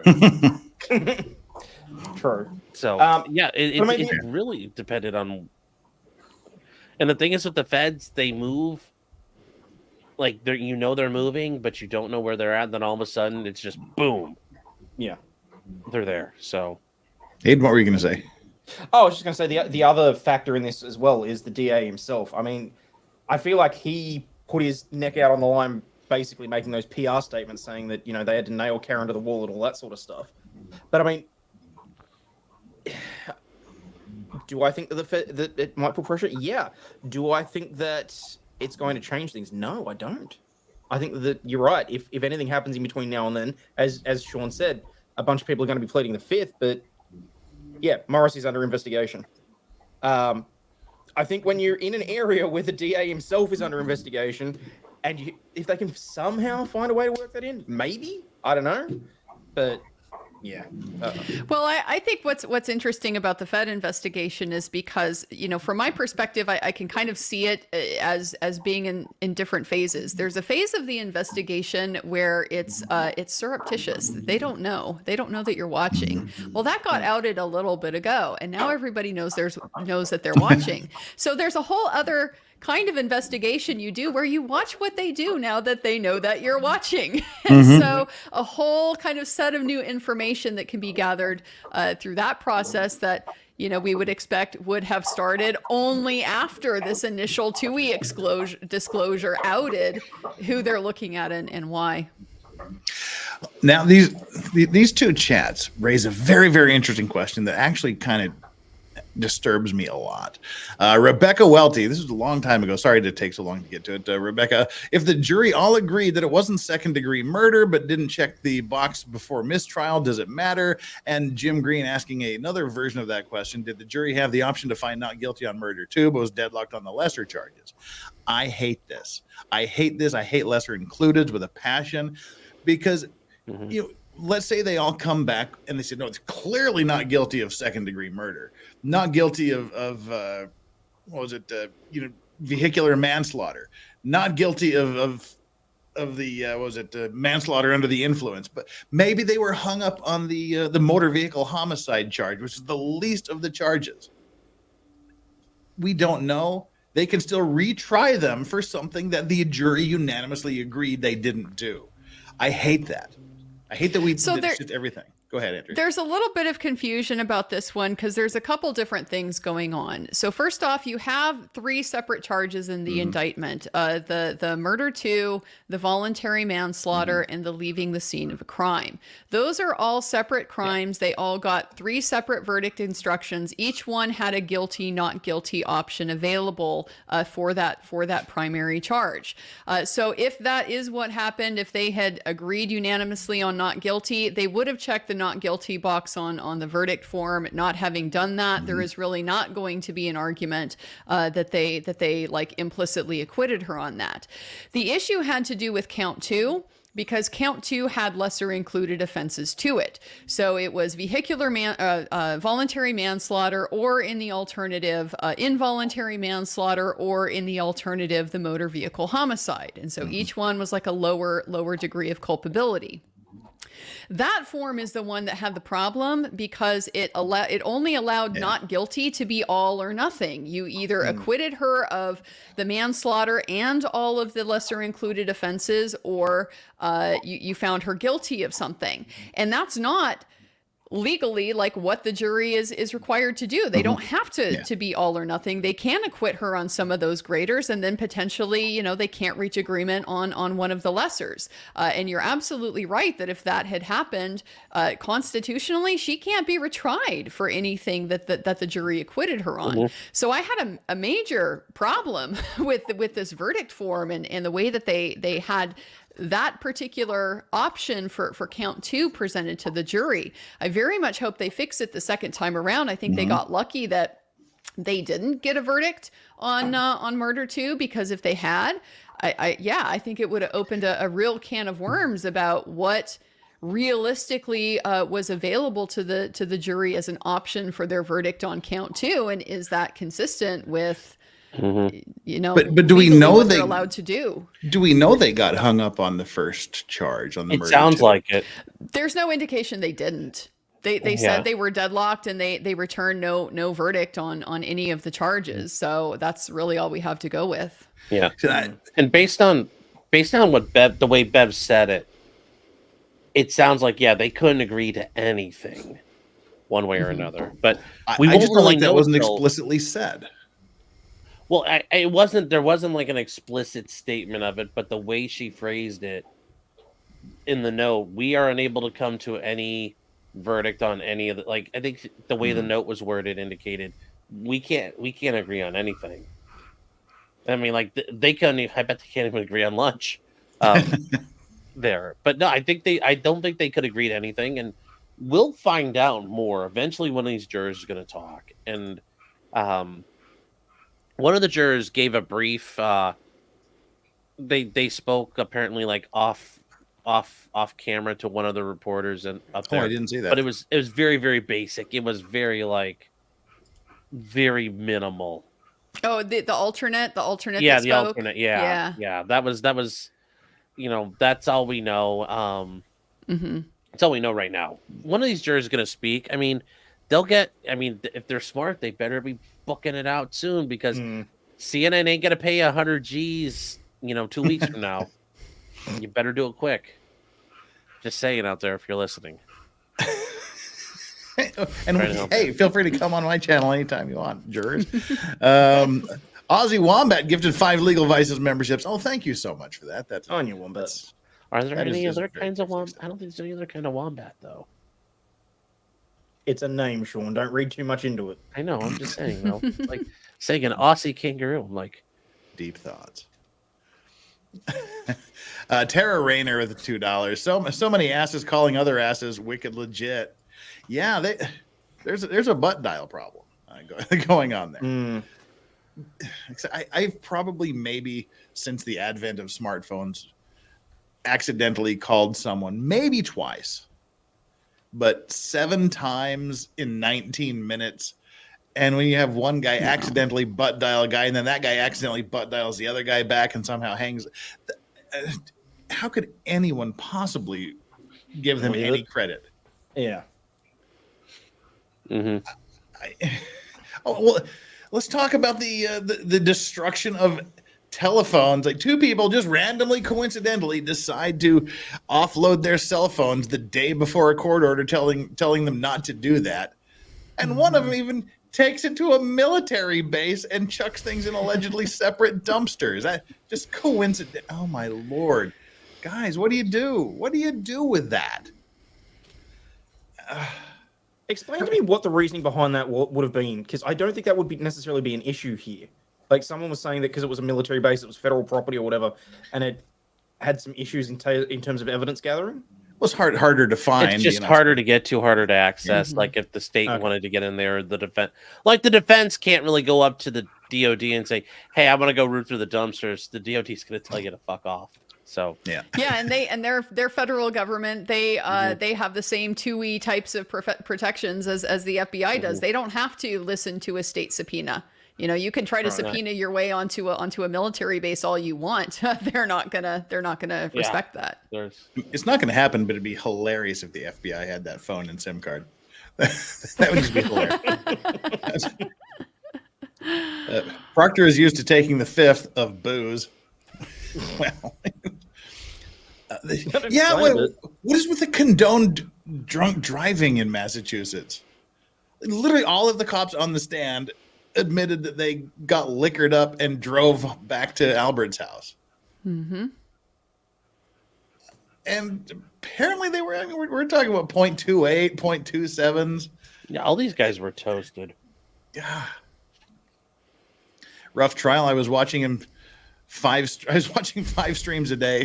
That sounds like a you problem, bus dumpers. Hey, that's dedication, though. Don't knock it. Seriously. But No, see, it was. cool I mean, thing. I get it. There were points I was on my stream all day, and it would be a day where it's just crazy stuff, and I'd go like watch Ian do the recap or something like that. Yeah. Like, well, there's the day you just came to watch me have the aneurysm that one night. That was I did. Which is what I would do too. I would see something and go, "Oh God," and then I would go to work the next day and see what Sean had to say, see what Andrea had to say, see how Ian reacted, and there was a lot to react to. There honestly was in this case. Have you guys tried explaining this case to someone who knows nothing about it? Yes. Oh yeah. What was the reaction? Because I had the Law Talk with Mike was visiting me here for a few days. He just left this morning. Monday's stream, I sat him down here next to me. He said, "I know nothing about the case. What's the deal?" And it took me an hour and a half just to get the basics. And he's looking at me like I'm on damn Mars the entire time. He's just looking at me like this would make the worst TV show ever. If a showrunner presented this, they would laugh him out, and he would never work in Hollywood again for presenting such a stupid idea for a show. What's been the reaction of the people that you've done this with? Well, I've chatted with a lot of people at the boxing gym, and I ask them, hey, if you found somebody dead with a big old gash on the back of his head and he had a cut eyelid and blood dripping all down his front, how would you think that happened? Yeah, we've all, minus the big gash in the back of the head, we've all kind of been there. So pretty easy consensus on that one. Well, we do have physics too. Physics, and I think I know there's a lot for the defense to get into, but I was kind of surprised that the question was never asked. If he's laying in the snow bleeding, why is there blood down the front of his shirt and not down the side of his head and his ears and pooling? His shoes, Jeff. His shoes are what can't be explained. Like I see people trying to say, oh, it's drips on his shirt because of the CPR or something like that. So first off, no, I don't think people have a very good perspective of how just the volume of blood that you could hold in your mouth compared to like if you're actively bleeding and it's continuing to come out of you. A couple tablespoons or something. It's not going to be anything like what happened there. But even if that's the case, nobody's doing CPR on his feet, man. How are you getting blood on his shoes? It does not work. You look at that pattern on those clothing, it is very clear he was in an upright position. The blood was dripping down his front. It drips on the front of his pants. It drips on his shoes. Yeah. Had that happen about 1 million times in the boxing ring and it's all over the floor around you and stuff. No, he was upright. I mean, physics still applies. And they have yet to explain how the physics of getting sideswiped at 20 miles an hour causes you to fly 30 feet through the air. And cut your eye. Say that. You just say that because neither one of you have studied forward. And things. And stuff. Yeah, it's things and stuff. And I didn't check to see what the final number was. But I know that in the last week, because Alita was doing she would do like a daily transcript search for what if any's, and during the beginning of the last week, we crossed the 2,000 what if any mark. That's insane. That's just really, really not good. And I mean, we were all joking about that at the beginning, but 2,000 what if any's. In a 30-day trial, that's damn near 100 times a day he used that horrific crutch. It's just sloppy. Like it's almost as bad as a police investigation in terms of like how much effort he put into it, which is really annoying. I never Elaine thought can I would only look in awe. I never thought I would want a prosecutor to just do the boring old "and then what happened" examination, but I was praying for Mr. Lally to just could you just and then what happened? What if anything's the who if anything's, and I think there was one. I mean, there's a lot of sentences where there was at least 3 what if any's in the same sentence. But I think there was one where it was actually 4. And the sort ofs, and with respect to just these terrible throat clearing verbal tics to try to cover up the fact that he has no idea what is about to come out of his mouth, and he is trying to find the point as he is speaking. That was one of our bingo cards, the nervous prosecutor cough. And get a haircut, dude. Just at least he put some product in it the last night. He was a little more presentable, but the tuft of injustice got a little wild a few times.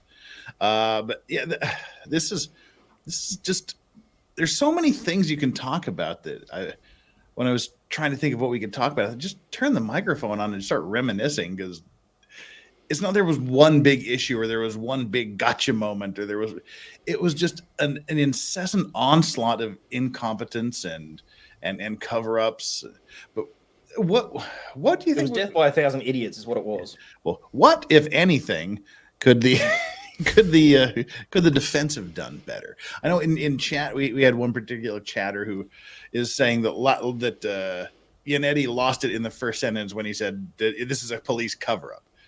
The idea being that people generally try to think the cops aren't inclined to do cover-ups for things like this. So that may have turned a lot of people off at the very beginning. Saying, "Come on, that's what we're going to go with." I don't know. What do you guys think? What could have been done better for the defense side? I think it's fair that that was a high risk strategy on their side, because it does implicitly assume a burden of proof. If you're going to assert that something took place, people are going to expect you to back it up. And that's not really your conventional wisdom for a defense case. All you don't need to convince them that Trooper Proctor framed anybody. You just have to convince them that a reasonable juror could think that, and that would constitute, doubt in the case. So I think that would possibly be my critique of the defense case. There is just going too hard on that as the actual version of events of what happened, rather than presenting a more of a reasonable doubt case and look at all of these circumstances that could plausibly suggest an alternative situation where that's what happened. It's just a little bit of a different mindset, I think, that you'd be asking the jury to accept when they considered that evidence. Hayden, what do you think? Is there anything you think that the defense could have done better? Oh, here I am doing the prosecutor cough. I think in certain instances, I feel like they should have done more to push back against Bev in certain situations. Where she made clear missteps, and Yannetti sort of was more happy to roll over than Jackson was, but there was obvious reasons for that. And I think lesson learned for the next time around, they need to make sure that they have all their deadlines clear with the court so that we don't wind up having voix d'oeuvre over various things. Now, Andrea, are you with me? The only true pronunciation is voir dire. No. Come on. No, All right. not. I am sorry. Right. Je parle français, alors c'est seulement voir dire. Nah, she's been polluted by that Pacific time zone nonsense. Yes, all right. It's Utah against the rest of the world. No, it's all right thinking people. Voir dire is the only way that's pronounced. I'll take that to my grave. Sean. Oh, sorry, Hayden, you were in. No, go. Yes, hello. Yes. What could the defense have done better? What could they have done better? Better or differently? It sounds like they had pictures of inside the house, and I think maybe a little bit of that, but overall they did a really good job. They showed. I think getting. I think when the medical examiner from the state said, "Well, I'm not a biomechanics person," I think they should immediately have taken that and ran with it and had those guys start hammering on the biomechanics in the medical field, because Bev said, well, they're not a doctor. It's like, well, the doctor just said she has to defer to them. So there you go. But I think they did a great job saying this is physically impossible. This could not have happened the way it's been done. They did talk about one of their, after the walking out of the courthouse, they thought they were going to leave all the dog bite people out of it. I still think they're okay with that. I don't think they need to. I don't know if that would change exactly how they presented their case. So maybe like we were saying, like less conspiracy, more scientific stuff. I think you can use the conspiracy to just show reasonable doubt. Like, look, who did it? Mm-hmm. You don't have to say specifically they did it. You just have to say Karen didn't do it. And if it's anybody else, possibly anybody else.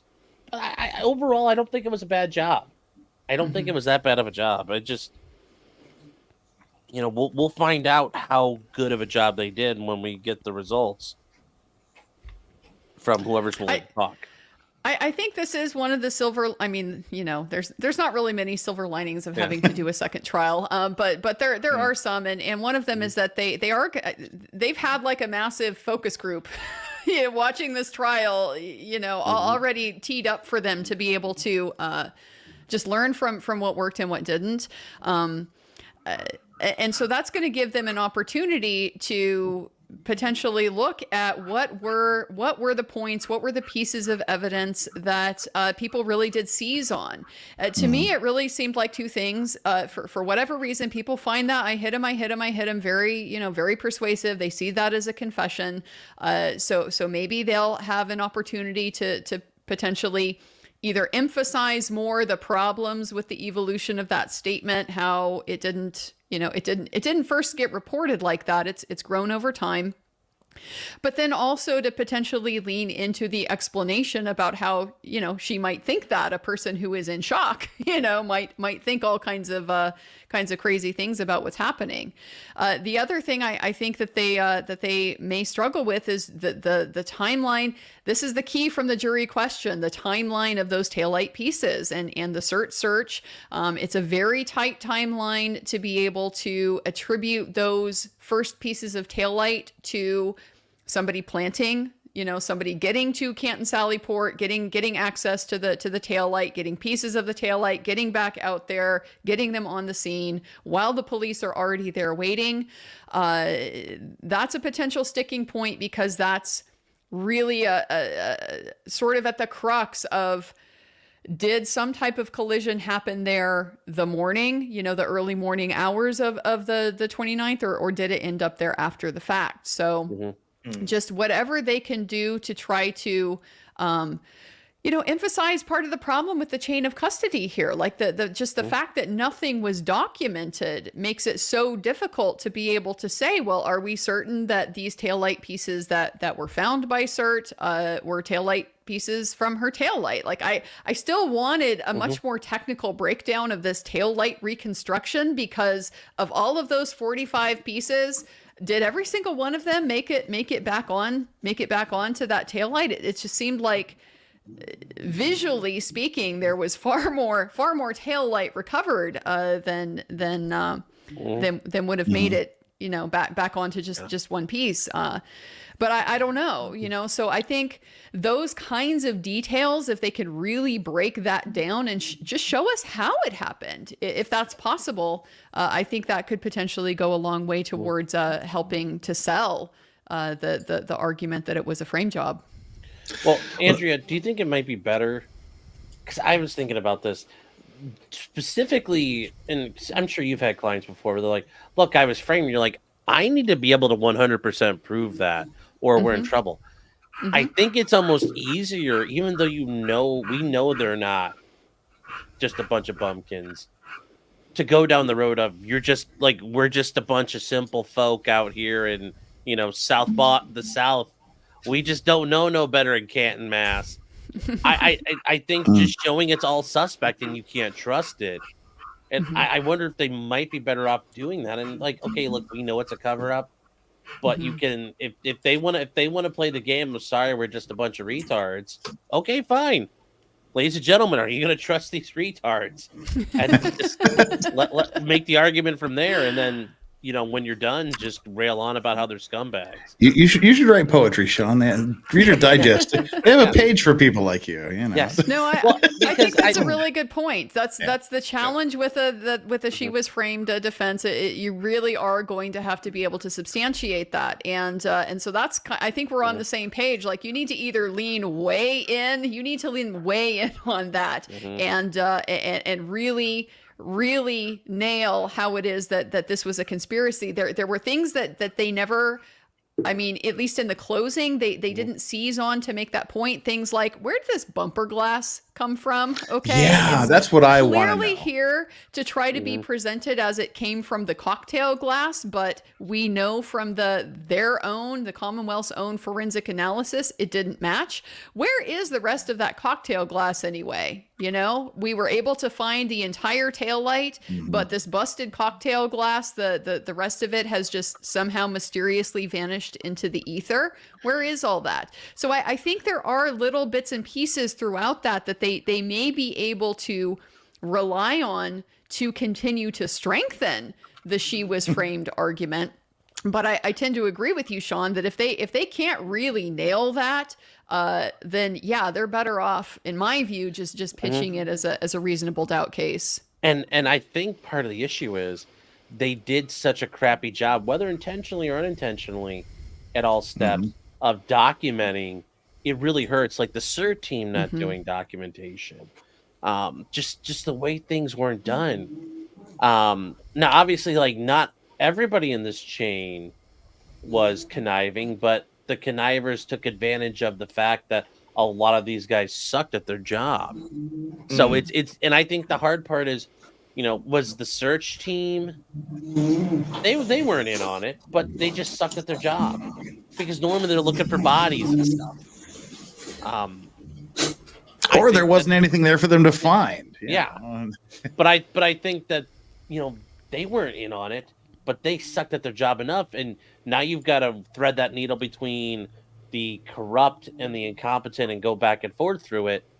And I think that creates an issue too, because what do you like the glass and there's room there too with like who are these mystery people that we never got identified that are just there for the search. It is the responsibility of those people conducting that search to secure the scene and keep track of who is there and who is coming in and out and all of that. So there's just again like and maybe take 1 or 2 pictures of the crime scene.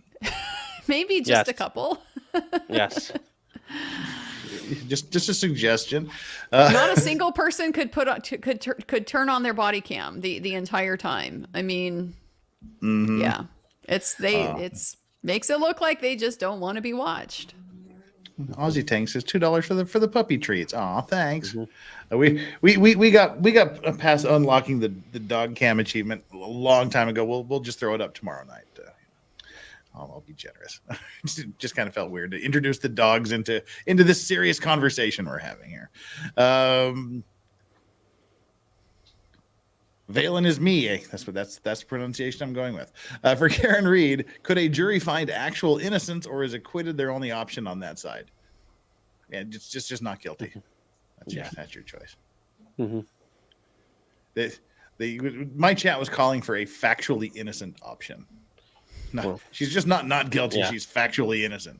They were calling for that option. You only get stuff like that in like post conviction rulings where the courts will exonerate people. But yeah, that's not going to happen here. Tracy says, I want to know who burst into the bedroom of a trained cop and was facing a gun.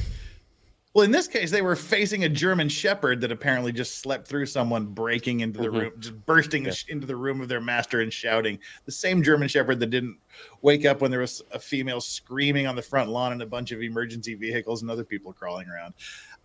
If my dog was that big of a piece of shit, I'd rehome it too. It's not a very good alarm dog. No. I mean, who does anybody believe that story either? I don't. Hell no. Haven't had a German Shepherd, but I know exactly how they would react in that situation. They lost me with no whiskey in that house. I'm supposed to believe Higgins. They don't have whiskey in that house. I don't buy that for a second. Yeah. Not for a second. That's just no right thinking Irishman would even buy into that argument to begin with. Absolutely not. And Cindy Lou Hoot, why didn't defense talk more about blood evidence? Like, what happened to all the blood? I don't know. Part of the issue is you have to know what happened to it because, well, what happened to it? I don't know.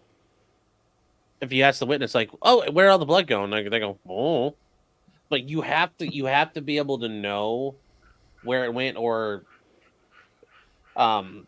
if you're talking about all John's blood, either way, you have to generally either say it's a glaring something went wrong here, or you have to know the answer to that question. Because if you just bring it up and leave it hang, everybody's kind of like, I do think there is some room where they could have capitalized on that a little bit, and that's in those very early morning crime scene photos that I don't remember if it was Gallagher or Seraph or whoever, one of those first responders on the scene had taken them, where it shows a bunch of compacted snow, right? And the blood drips on top of the snow. John is clearly not on the bare ground. And so you have the opportunity, even if it's just in closing, to be able to revisit that photograph and make some hay out of it. Because number one, it doesn't fit their timeline. But also number two, if he's supposed to have been hit by a car and fallen here and landed in this position, where is all the blood from the back of his head? I think that's a legitimate issue that they could have argued from the evidence that they had in. But yeah, just you got lawyer's daughter says they had to pick their priorities, and that one wasn't it. Yeah, but it was snowing, Andrea. Yeah, indeed. It was snowing. Indeed. It was snowing apparently under him for 6 hours. Yeah, and his phone, of course, his phone being right underneath him, with the great testimony. How did it get there? It just did. Yeah, and we still never got the explanation of exactly how it ended up in Trooper Proctor's possession.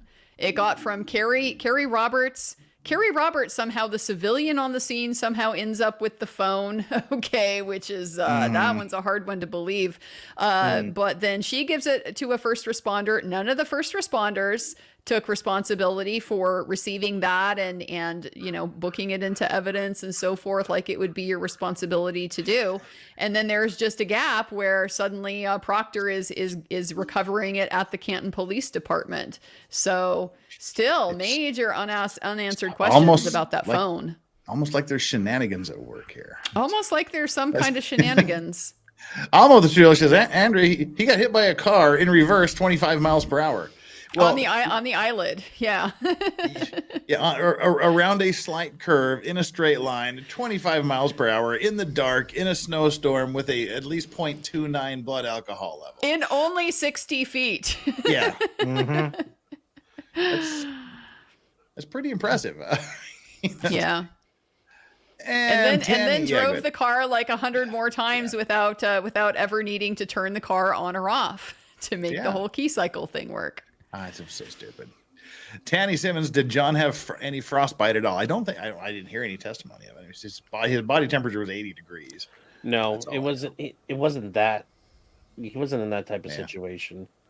The only testimony about that was the paramedics. I at least one of the paramedics, I think it might have been Natali, was talking about how there was like whiteness, his fingers and everything were white and stiff, and that was like they were like pre-signs of frostbite. But I would have liked to have heard more about just how the conditions complicate the whole process of death and the timing of the processes that you normally associate with death. Just because it does that it's a question I would have. It seems a little bit incredible to me that somebody could be sitting out in a storm for nearly 6 hours in the clothing he was in. And not have frostbite. Now, maybe if he's dead already, then sure. But just kind of some of the mechanics of that, I would have liked to have seen personally explored a little bit more. Ken's counseling couch says, "What, if any, other ways can you ask open-ended questions?" Again, well, what happened next? See, this all of this what if anything. This was popularized by F. Lee Bailey in the 50s because he was the first one to cleverly get around the leading questions by saying, "Well, what if any?" And everyone's, "Oh, F. Lee Bailey's doing this. Must be the cool thing to do." And then it's just become a crutch. It's like I don't know how to properly answer a question. Ask a question. Part of the challenge I have with this is because there is a lot of misconception out there about what a leading question is. And some courts interpret a leading question to mean basically if it's asking for a yes or no answer. Yeah, I hate and it's that. a question I don't want answered. I hate that. Somehow is leading. That is not a leading question. Yes. A leading question is one that suggests the answer in the form of the question. So if you can freely answer yes or no to the question, it's not a leading question. Yes. But so this what if any just often ends up being a reaction to judges limiting their questioning on grounds that really aren't valid. Like your question is fine already, but you're having to dance whatever dance the judge wants you to dance to put it in the form that she wants. Sean seems to be triggered. I am. I had a case once, and the prosecutor kept objecting, and I finally it's leading, and I finally asked to approach, And I said, Your Honor, these are not leading. The fact there's a yes or no question there is not leading.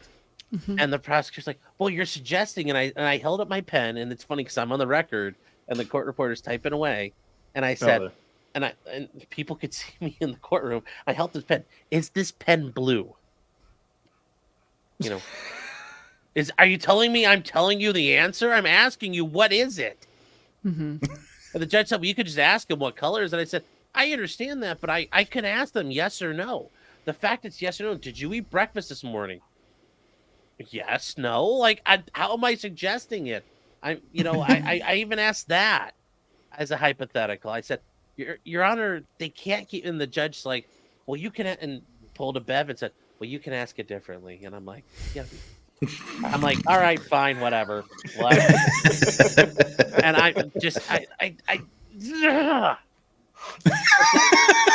once again, we said this earlier. There are people who become judges they didn't pass a proficiency test on the, evidence, rules of evidence. They won an election. So sometimes you get people like Bev Canoni. Sometimes you get the attorney or the judge in the Michelle Tracunas case, who was actually a very, very good attorney. That was my Civ Pro professor's mantra. The A's become professors, the B's become judges, and the C's become the smart successes. So to the D's, they're not doing anything. But KDP, Lally's convoluted questions almost made my EFL teacher brain explode. Like I tell my students, simpler is sometimes better. It's always better. Yeah. Always better. Yes.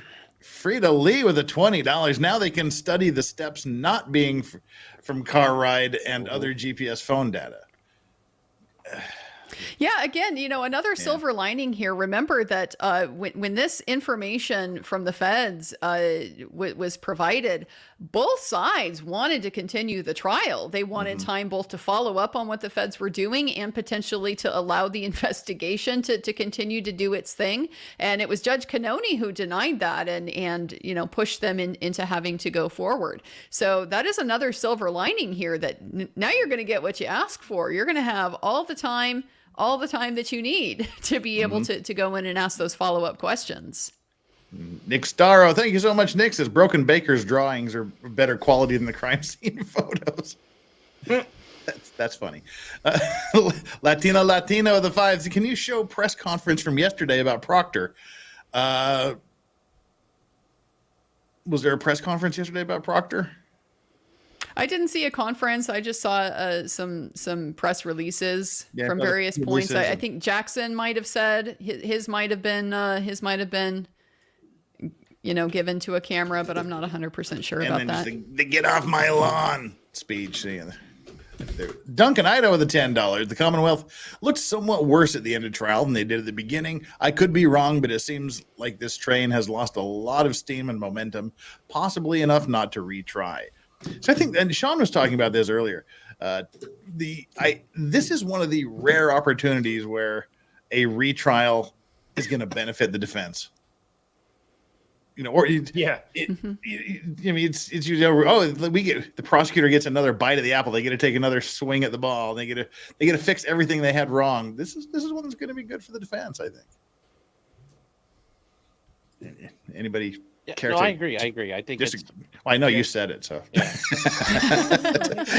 I still maintain that statement. Yeah, I think the only thing that's a challenge about it is just the pragmatic side, the war chest side. How much of her war chest has she depleted, and is that going to limit her options going forward a second time? That's really the big disadvantage the defense is always going to have in a second trial. But in terms of if that's not an issue, the opportunity that they have here, it just seems very likely it's only going to favor the defense. Can they get more TUI? Can they get more follow-up on a lot of these sketchy things? Can they focus group the trial that millions of people already watched? These are all just things that are going to help them improve their case. And Blue Vara with the $10. I'm still hung up on the tail light not really being broke in the 507 video. There is too much red glow on Mr. O'Keefe's car. It would be white or no glow. Well, the guy that was watching it, the cop that was watching it at the mom's house, said it was cracked and there was a tiny piece missing, but it wasn't destroyed. That's a guy who has 0 ponies in this particular circus. So. It would have been nice. See, this was the other just little bit of a downside about using the crash reconstructionists that the feds had hired and that they didn't have the opportunity to work with before trial, because a lot of those questions then were out of their purview, and the defense didn't have any control about what they looked at and the questions that they answered. If they have an opportunity now to do some of that, I would potentially like to see that, if it's feasible, really break down some of this taillight stuff from the footage that we have, the various photographs, the pieces that were recovered, all that stuff. Like, that's what I'm saying about, if you want to lean in to the frame job, then lean all the way in. Like, it's the details that are gonna reveal it. So really lean into that, so that it's not a situation where the jurors are looking at these kind of blurry, videos and basically seeing what they're kind of already predisposed to see. If they're predisposed to see, oh, there's a broken taillight, they're going to see a broken taillight. If they're predisposed to see a nearly intact taillight, then that's what they're going to see. And the reality is, I don't think anybody really knows what they're supposed to see under that situation. So just to close that loop a little bit, I think would be good. All right, we're coming up on the 2-hour mark here. I promised everybody 2 hours. A few more super chats, and then there's one video I do want to watch. Someone, we've had a lot of people in Twitter sending a lot of stuff. There was one that's it was a quick news article that seemed to be interesting. Maybe give us a little bit of information on the jurors. Tara Rayner with the $5 says Higgins and Brian A did it. Beat him. Dog sees intruder, protects owner. Higgins BFF is Canton chief. Orders the cover up. Proctor happy to oblige. That's a reasonable doubt, isn't it? My theory is sort of what the prosecution, what the defense said during closing. Get in a fight, get punched in the face, fall backwards, hit your head on something, dog snacks on you. They go, oh shit, throw your body out in the sun. Go, yeah, get out of the house, you drunken troublemaker, and they throw him out there, and that's it. Or the dog is what takes you to the ground, and that's how you end up. Up with your head all smashed. Desert Cat with the $2. Someone needs to talk about the high top tables. Well, it was critical evidence for the Commonwealth, clearly, since they emphasized it. How many times? So many times, again and again and again. A few. I hit it. Yeah. And then watching, that whole thing in the bar just. Watch the guys play grab ass with each other. Yeah, that's for exactly. 50 times. I hope lightning strikes that bar now. Can't talk about it anymore. Latina says the press conference on Boston 25, the big boss spoke, must listen. I will look for that. I tried to do a quick search here while we were talking, and I couldn't come up with. Hayden, did you send this in the private chat? Yeah. Is that it? I assumed Jeff big was playing dumb. Yeah. Oh. I didn't see it. Yeah, it's the head of the Massachusetts State Police. Okay. Yeah. Also, it's very funny that this whole situation's basically said, yeah, The Departed really is true. They're all fucking corrupt. All right, so that's more about as bad as you thought. That's 7 minutes long. Take and the I wire, have put it in any major jurisdiction, and you have the reality of policing, which is, I'm just going to once again plug like the best cop show ever. It was like the one where everybody on every side of the aisle can look at this and be like, wow, it's real. And it's so completely messed up. Tara Rayner, tow truck driver, needs to testify. Oh, he'll be back. He'll be back. All in the those retrial. people are coming back.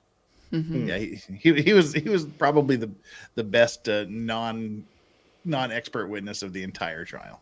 Not probably, he was. And lawyers was my favorite. Do you think Bev rushed trial because of social unrest to give feds finger for messing with her court? I don't know why she rushed it. I thought it was odd that both sides are saying, can we please have more time? And the judge's like, now we're going.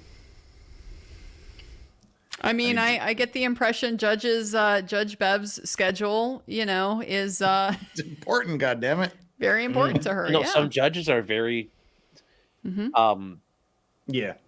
are judges who are that way. I mean, like here in Ohio, if your case takes longer than 6 months, the Supreme Court starts knocking on your door, like, "Hey, what's going on?" And there are a couple of judges out there who are like, "Oh my God, we can't. It's 6 months. We got to be done." And then most judges are like, "I'll do it on my own time. This is my kingdom. I shall administer it how I please." And Bev wanted this one done. I think she wanted it off her docket. She wanted it out of her way.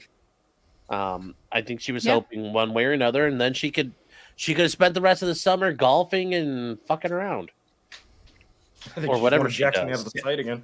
Getting her bangs trimmed. I don't know. Because she knows too, the longer that it drags on, the more litigation there's going to be, So you just get it wrapped up and tied up, and then nobody's going to be filing motions that make her work that she has to decide. And she hates something like this because the past 3 months she hasn't been able to do anything else. She's been able to get some work done, but her docket's probably a mess right now. Well, now there's about 10 minutes of video here to show one news article and then this other press conference. Anybody have to leave before that? Okay, good. So we'll read these last two super chats. We'll do those, and we'll give our final thoughts, and we'll let people that have real lives get on with them. I don't. It's midnight here. Ozzy's got it's 1 a.m. for him. So that's all right. I'm not passing out you just yet. Tara Rayner says, "I think the snow should be deposed." Yeah. I'm not sure I'd even trust the snow in Canton to give honest answers at this point. Yeah, I would say it's probably going to be one of the more intelligent witnesses. Not the plow driver, the tow truck. Oh, the tow truck driver. Yeah. Okay. As the SUV. Would have seen it, would have been also inclined to document the condition of it because he's got potential liability for changes to the condition of that vehicle during his tow. Good point.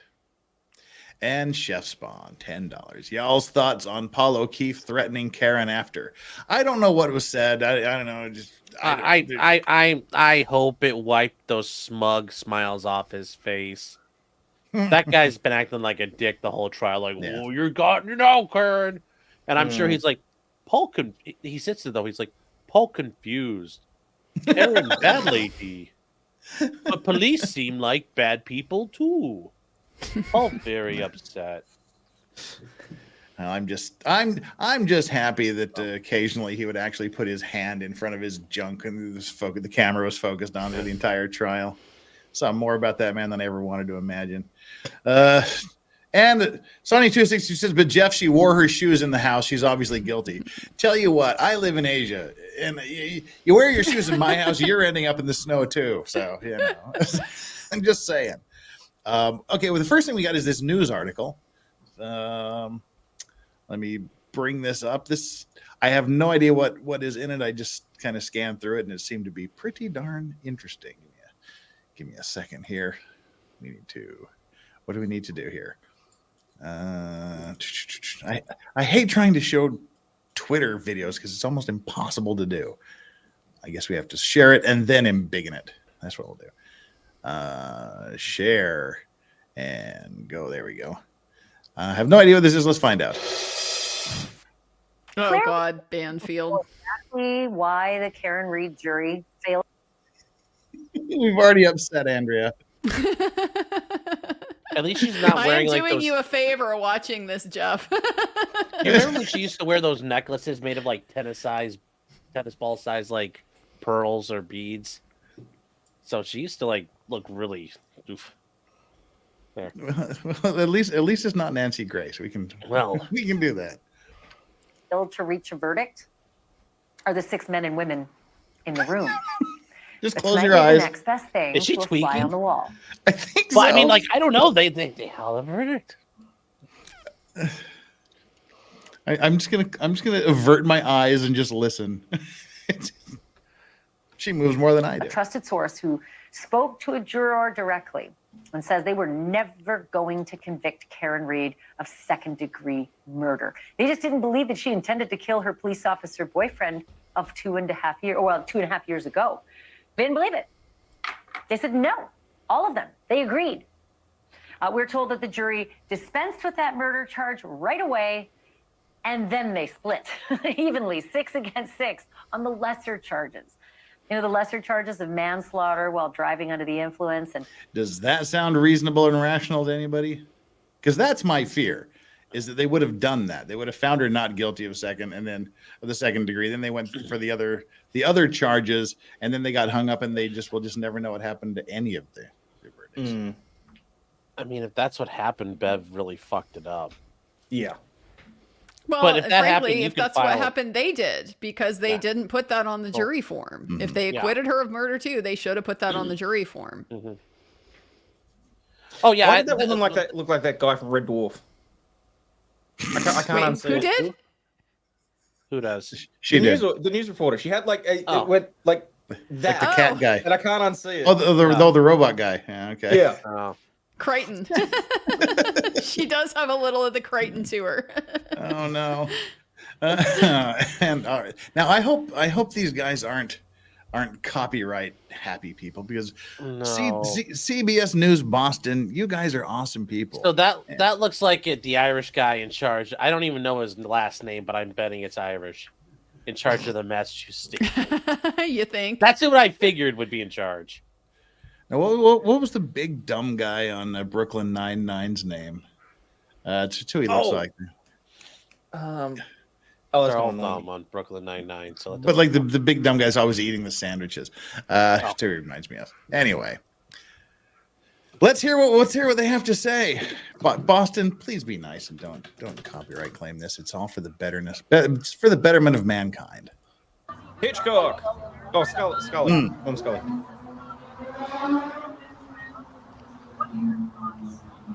Yeah, I think I've been very clear, and I want to remain very clear.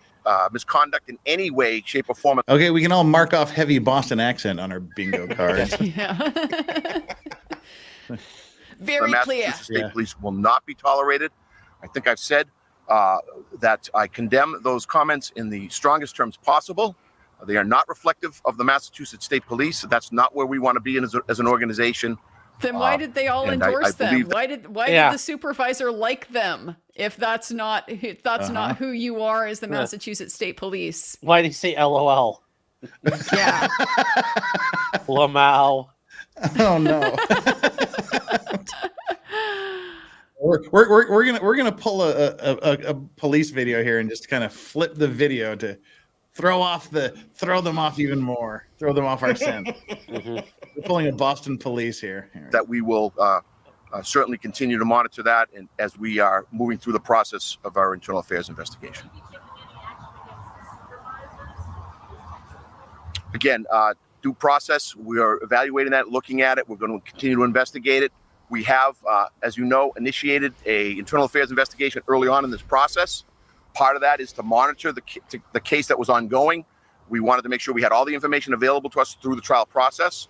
I also want to point out that trial process currently is unresolved, and we have an open internal affairs investigation. So I'm not really in a place where I'm going to comment on that any further.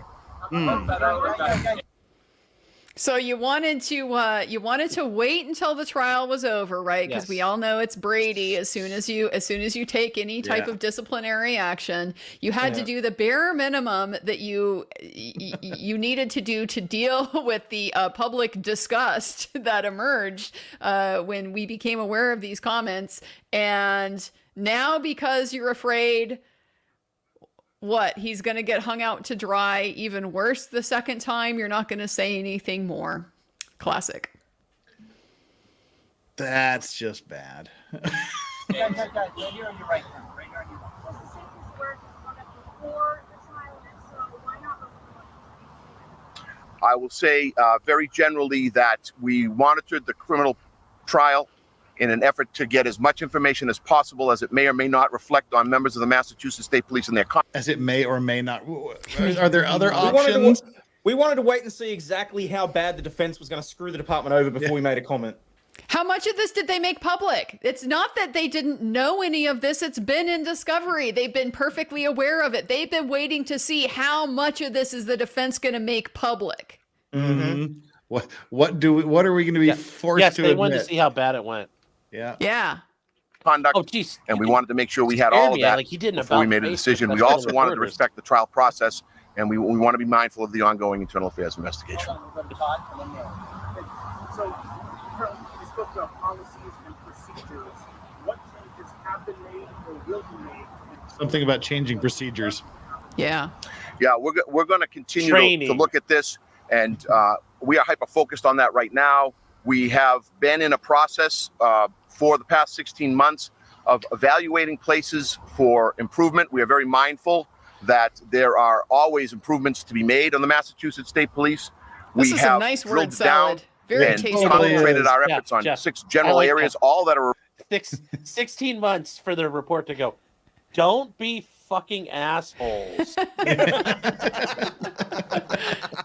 Could you try doing an investigation before you convict her? I'm Yes. just putting this out there. Yes, basic police stuff. That's gonna be the best. Somebody's making a couple $100,000 as a consultant to help them develop this report. Yeah. We appreciate all this shit. We're taking it How did under you mirror advisement, this, by and you'll the never way? hear from us again. Some sort of mirroring thing. Oh, because I was like, God, the guy was like, he's under fire from the press. He's like, he had to turn around and address things. reflective of what we do on a daily basis and how we are perceived in the public eye. We want to continue to make sure that we can provide the services to the public that they demand and deserve. Those areas where we're concentrating most of our efforts now are, I could break them down and say that in no particular order, community trust, legitimacy, and engagement. What? God. He Community didn't just say that with legitimacy. Buzzwords. He didn't just say that with a straight face. Yes. Yeah, he did. Yeah, like, look, I know it looks like we framed her. Like, listen to us, guys. Listen. I know it looks like that, but we promise if we are ever investigating you, no. We won't look for nudes. We won't. No. When that trooper tells you were going 75 and a 70, you know, Scout's honor. He was there. Diversity, culture as a diversity and culture. Diversity is the problem here. Yeah, that's the problem They because they did it to a white lady this time. Is that what they're saying? Well, no, it's just their text. It's a bunch of Irish guys, so I'm sure their text messages were very colorful about other groups. It's diversity. Sorry, white lady, it's your time. Well, It's your turn. Well, Jeff, I was going to say these are Irish guys. I'm sure their text messages were full of moolies. Yeah.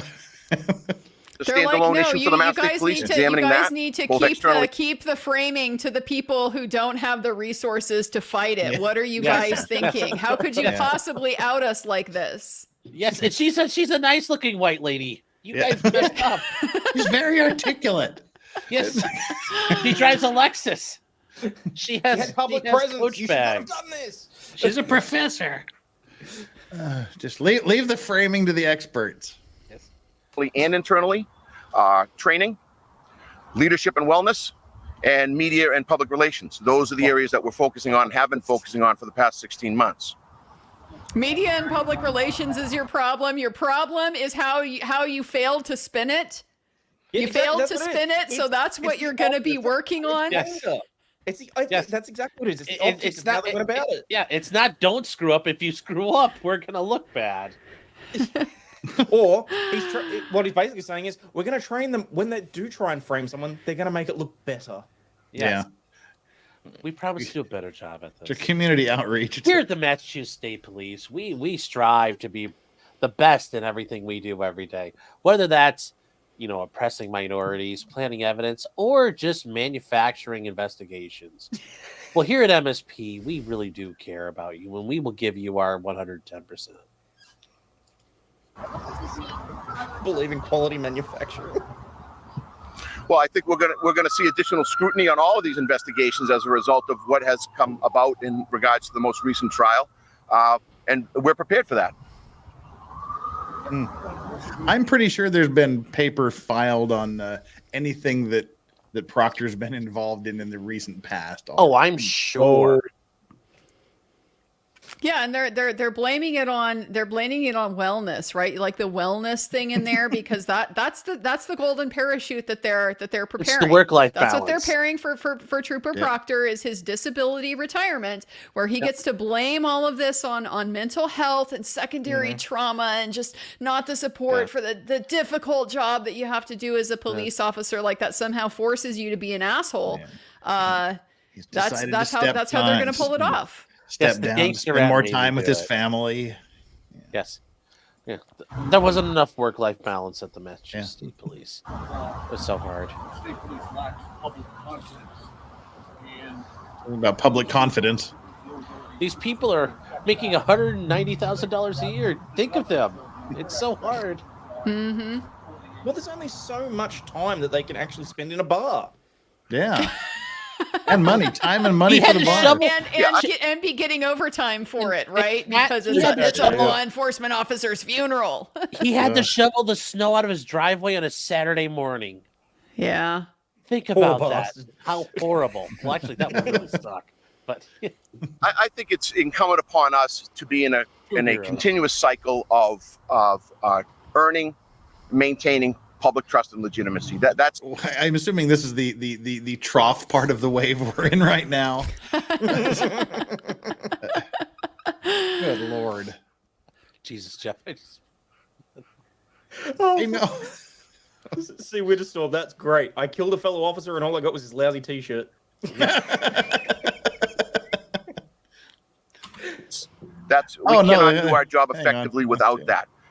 And we are hyper focused on being able to do that and conducting ourselves in a way that demonstrates that we can do that and that we are worthy of trust. And as we move forward in this organization, we will be mindful of that, and we will be making sure that we're all doing our very best to show the public that we can be what they need us to be.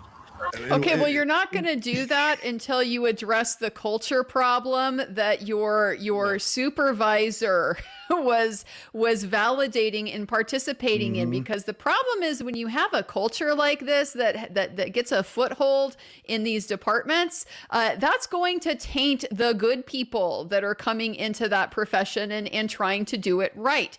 The problem is that the culture has the ability to poison everybody that is subject to it. So no, I'm sorry. Attributing all of that to Trooper Proctor is the tiniest of band-aids in this situation.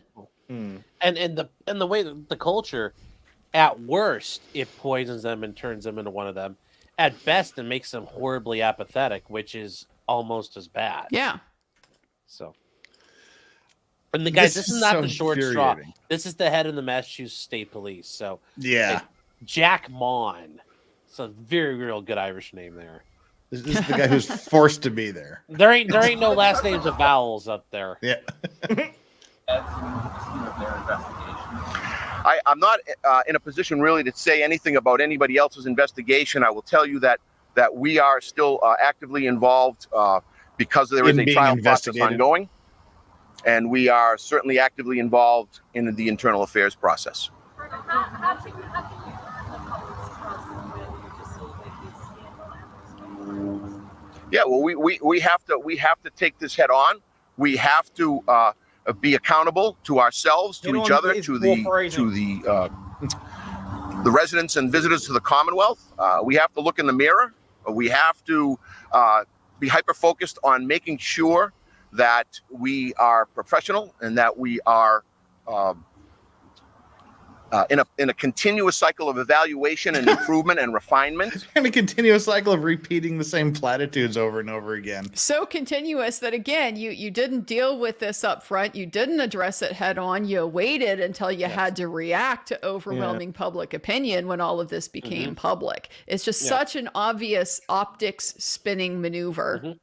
And you heard that reporter say scandal after scandal after scandal. And this is where, you'd like to sit him in a room like, well, what you're doing ain't working there, homie. Like, what's... Miss Are K you says, really see doing that it?" badge? It's a med alert badge used to tell paramedics what condition he has. The circle means heart conditions and the green dot means all of them. That's the Mass State Police logo. Because his actual uniform, if he wore his actual uniform, he'd look like he's getting ready to invade Poland. Have you ever seen it? No. Do you have The a few medals? Massachusetts State Police, they have the same. Oh, yes, I did. Yeah. Yeah, they It look like they're is. invading. The East Coast State Police all look like they're about ready to invade Poland. No. And we need to work very hard to engage the public in a more meaningful way so that we can understand what it is that we need to do and where we want to go in order to maintain trust, build trust, and in some cases regain it. And I believe that in some cases regain it. Why did we lose it in the first place? Those 6 fundamental areas that we're pushing forward are going to help us do that. I'm confident of it.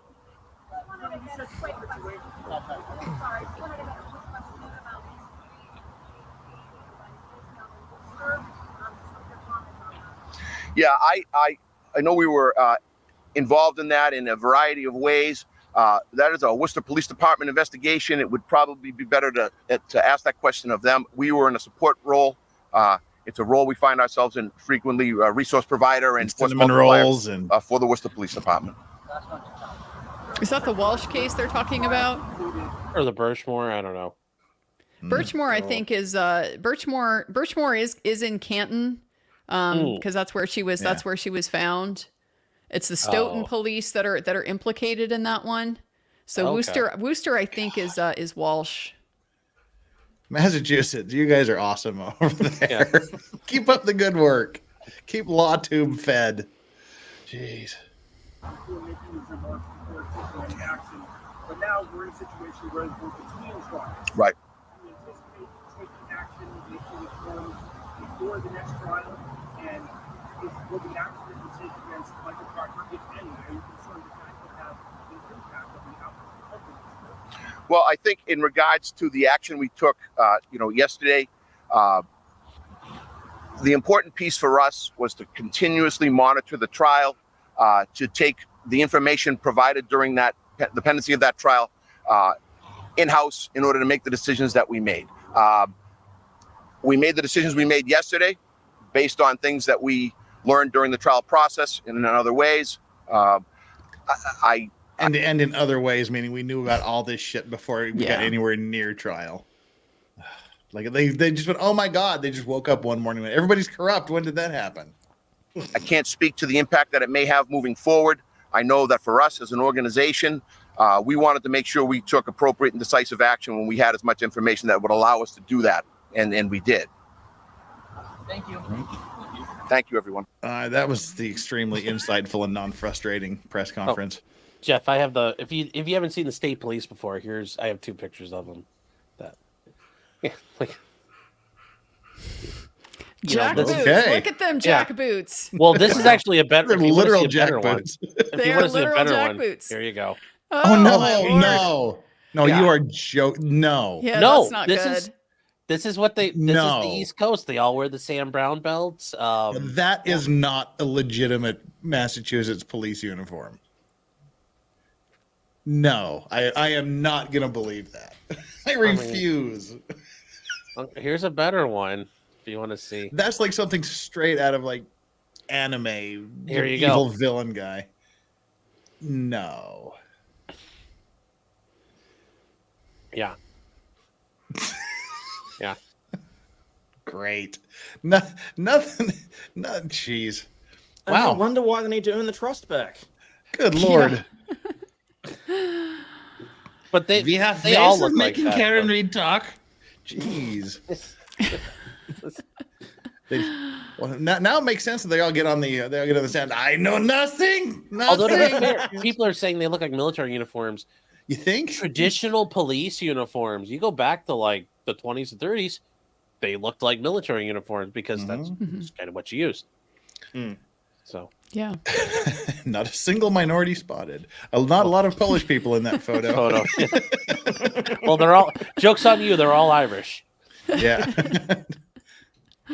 All right, we'll run through these last few super chats, and we'll let everybody give their final thoughts, and we'll call it a night, and we'll put this to bed for however long it takes until some other nonsense crops up.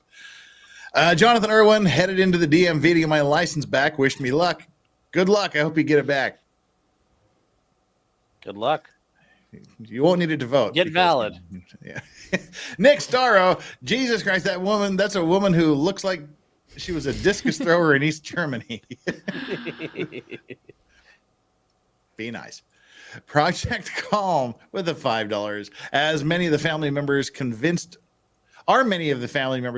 of Karen's guilt because Proctor told, maybe faked that he did go through all of her phone data and showed it. I don't know. See, but people are saying they don't think the dad thinks she did it. I don't know how so there's going to be an awakening at some point, and it's going to be sad and painful. I think they just want to be mad at her for so long that they're sort of There should be. Okay, let me rephrase it. There should be an awakening. It should be painful. Sebastian Mueller with the 500 krona. That's you got a big old purpley one there. Thank you so very, very much. That's pretty damn generous. Thank you very much. The way Bev read the verdict, it sounded like she wanted a guilty verdict. Thoughts?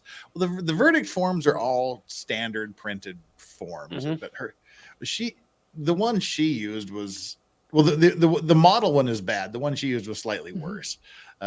Just because it said not guilty at the top, but the other and the Rodriguez charge, that's been written out since 1973. It's just. I think she was just disappointed that they didn't have a verdict. I think she was too. Well, and I wondered, honestly, and I made this comment over the weekend because people had caught some other cases where, like fairly recent cases where similar situation, jury is having a hard time reaching a verdict. She sends them back. Finally, they come back with the guilty. And that's kind of the pattern you tend to expect as a defense attorney, that you lean on the jury hard enough and the minority will cave, and the minority is usually the acquittal. Well, that was not the case in this case, right? I think not that we know for sure, but just if you look at public opinion in generally and assume that the jury is reflective of that, you might have a couple few people that are in favor of conviction, but you just expect that the bulk of the jury is going to favor acquittal in this case. Well, I did find it interesting that it didn't seem like she leaned on them nearly that hard. This time, right? Didn't send it back.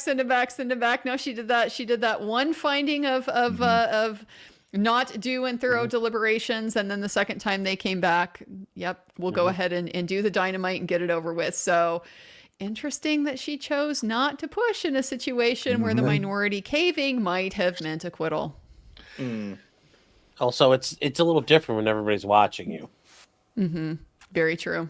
Yeah. Jenver, with a member for 21 months, they are hard into the cover-up of the cover-up. Just trust us. They're tying up the loose ends. It's Dr. Strangelovey. We're getting into that sort of ask here, you know. Tracy Fagan, new merchant stuff. Who has new merchant stuff? I don't. Somebody does. Cool. Somebody has new merchant stuff. Or is this something we should be doing? I don't know. But thanks, Tracy. Alex Kane, forget pay. These people on final salary pensions. Yep. Oh yeah. Yeah. They all put in their 20 years, and then they retire and get hundreds of thousands of dollars courtesy of the taxpayer. And your pension's based off your last 3 years, so they're pulling overtime out the wazoo right at the end. Yep. Almost says not Z's. Oh yeah. Yeah, not Z's. I found if you just use the Churchill pronunciation, it tends to get through the people as well. Our last one here, aka Trad's photos, the $10. That is not how all Eastern Coast troopers dress, Sean. Northeast. In North Carolina and South Carolina, they wear the big round hats. Most of them, much like Marine Corps drill instructors. Yes, the campaign nothing cover. that looks like a uniform. Yeah, the South has similar uniforms. Might be the ones up north wears the mess style crap. And Kingsley Mom 17, the newest member of the Clean and Sober crew.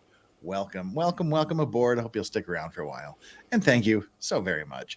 That brings our 2 hour show to a conclusion. And Sean, I'm glad you could stay for the whole thing. Yeah. And Andrea, I'm glad you woke up early.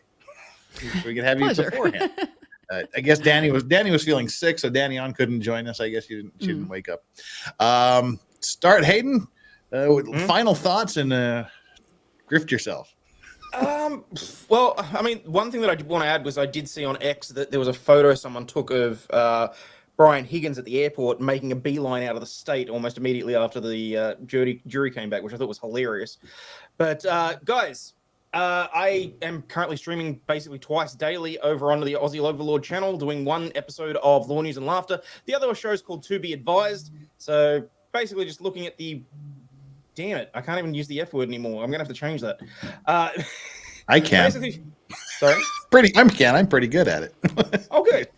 What the fuck news stories, the legal cases that make no sense, that deserve a little bit more attention. At some point in the near future, I'll be going back to finish off the Montgomery trial. God, that was harrowing. But yeah, Law News and Laughter on the Aussie Overlord channel. Rumble, Twitch, Twitter, X, YouTube. I gotta go to bed. It's 1:30 in the morning for me. Sean. Final thoughts and a grift. I don't think they're gonna try this again. I think they're gonna slow walk this. Yeah, and they sound tough now, but eventually it's just gonna get walked back and walked back and walked back and walked back to the point of DA's gonna be like, who's Karen? What? No, well, we didn't do a trial.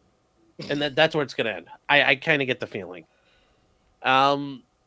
Other than that, yeah, tonight I will be actually hold on, no. No, we're not doing members only tonight. And then, guys, every Thursday we got a live show, even though it's the 4th of July, because I care about you guys that much. We are going to do a live show. It'll be a lot shorter, but we will be covering. We'll be doing stuff tomorrow night, 9:30 Eastern. And Andrea, final thoughts and the grift. Well, so find me on Substack, YouTube, X. Occasionally I do random stuff on Instagram, but not really a whole lot there. If you're not interested in like sparring stuff and things like that, my dogs and my trees, and maybe it's not your thing. But for the content, the trial stuff, that is where to find me. I will be doing my wrap up of this case on Substack very soon. I'm looking down the road to this hearing. My view of what we can expect to come is likely going to be informed a lot by the timeline. How much time, how long are we going to have to wait for this thing to go back to trial, because it just changes the dynamic significantly if Judge Bev says, we're doing it in 2 weeks versus, we're going to do it in December or something like that. So I'll be following that to see what happens. I have started my look into the Sandra Birchmore, the civil suit that's been filed. Got a hold of those pleadings. So I've been taking a look at that. Getting ready for Mr. Baldwin to start up next week. We've got some plans in the mix. We're trying to put together a way to get some panel views on that one. So looking forward to that very much. That one's going to be quite a ride. Mr. Baldwin did not do him any favors with his PR strategy. It's going to really, I think, limit his options that he has in the actual trial setting.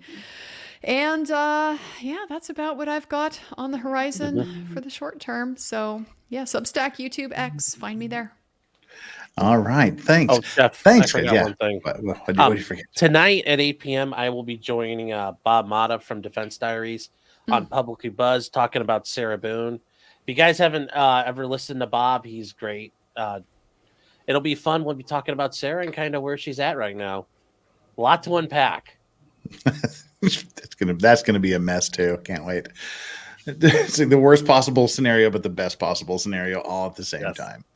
And for me, tomorrow we're gonna go back and take another look. We're gonna take the next chapter of our retro trial, the trial of Donald Hartung, who is accused of murdering his 2 half-brothers and his mother in a witchcraft and ritualistic manner.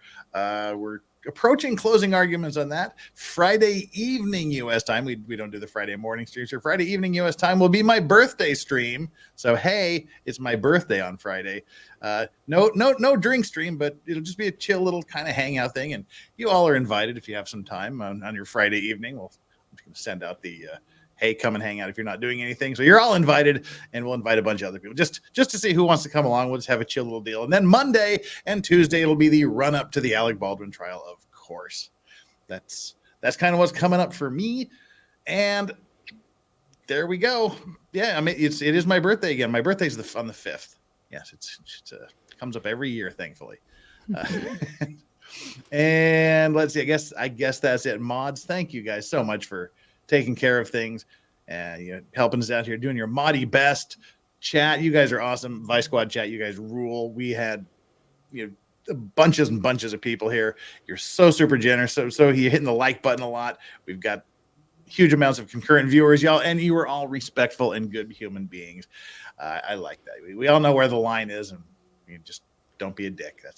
And you're not. So that's you guys. Everybody's great. Thank you so much, everybody. And Torrent 3 with the final say of the evening. New Jersey is straight Hugo Paws. They are. All right, show you and them in a second. Oh no! And on that note, we're gonna let you all go. Thank you very much, people. We'll see you tomorrow. Take care and good morning, good afternoon, good evening, and good night.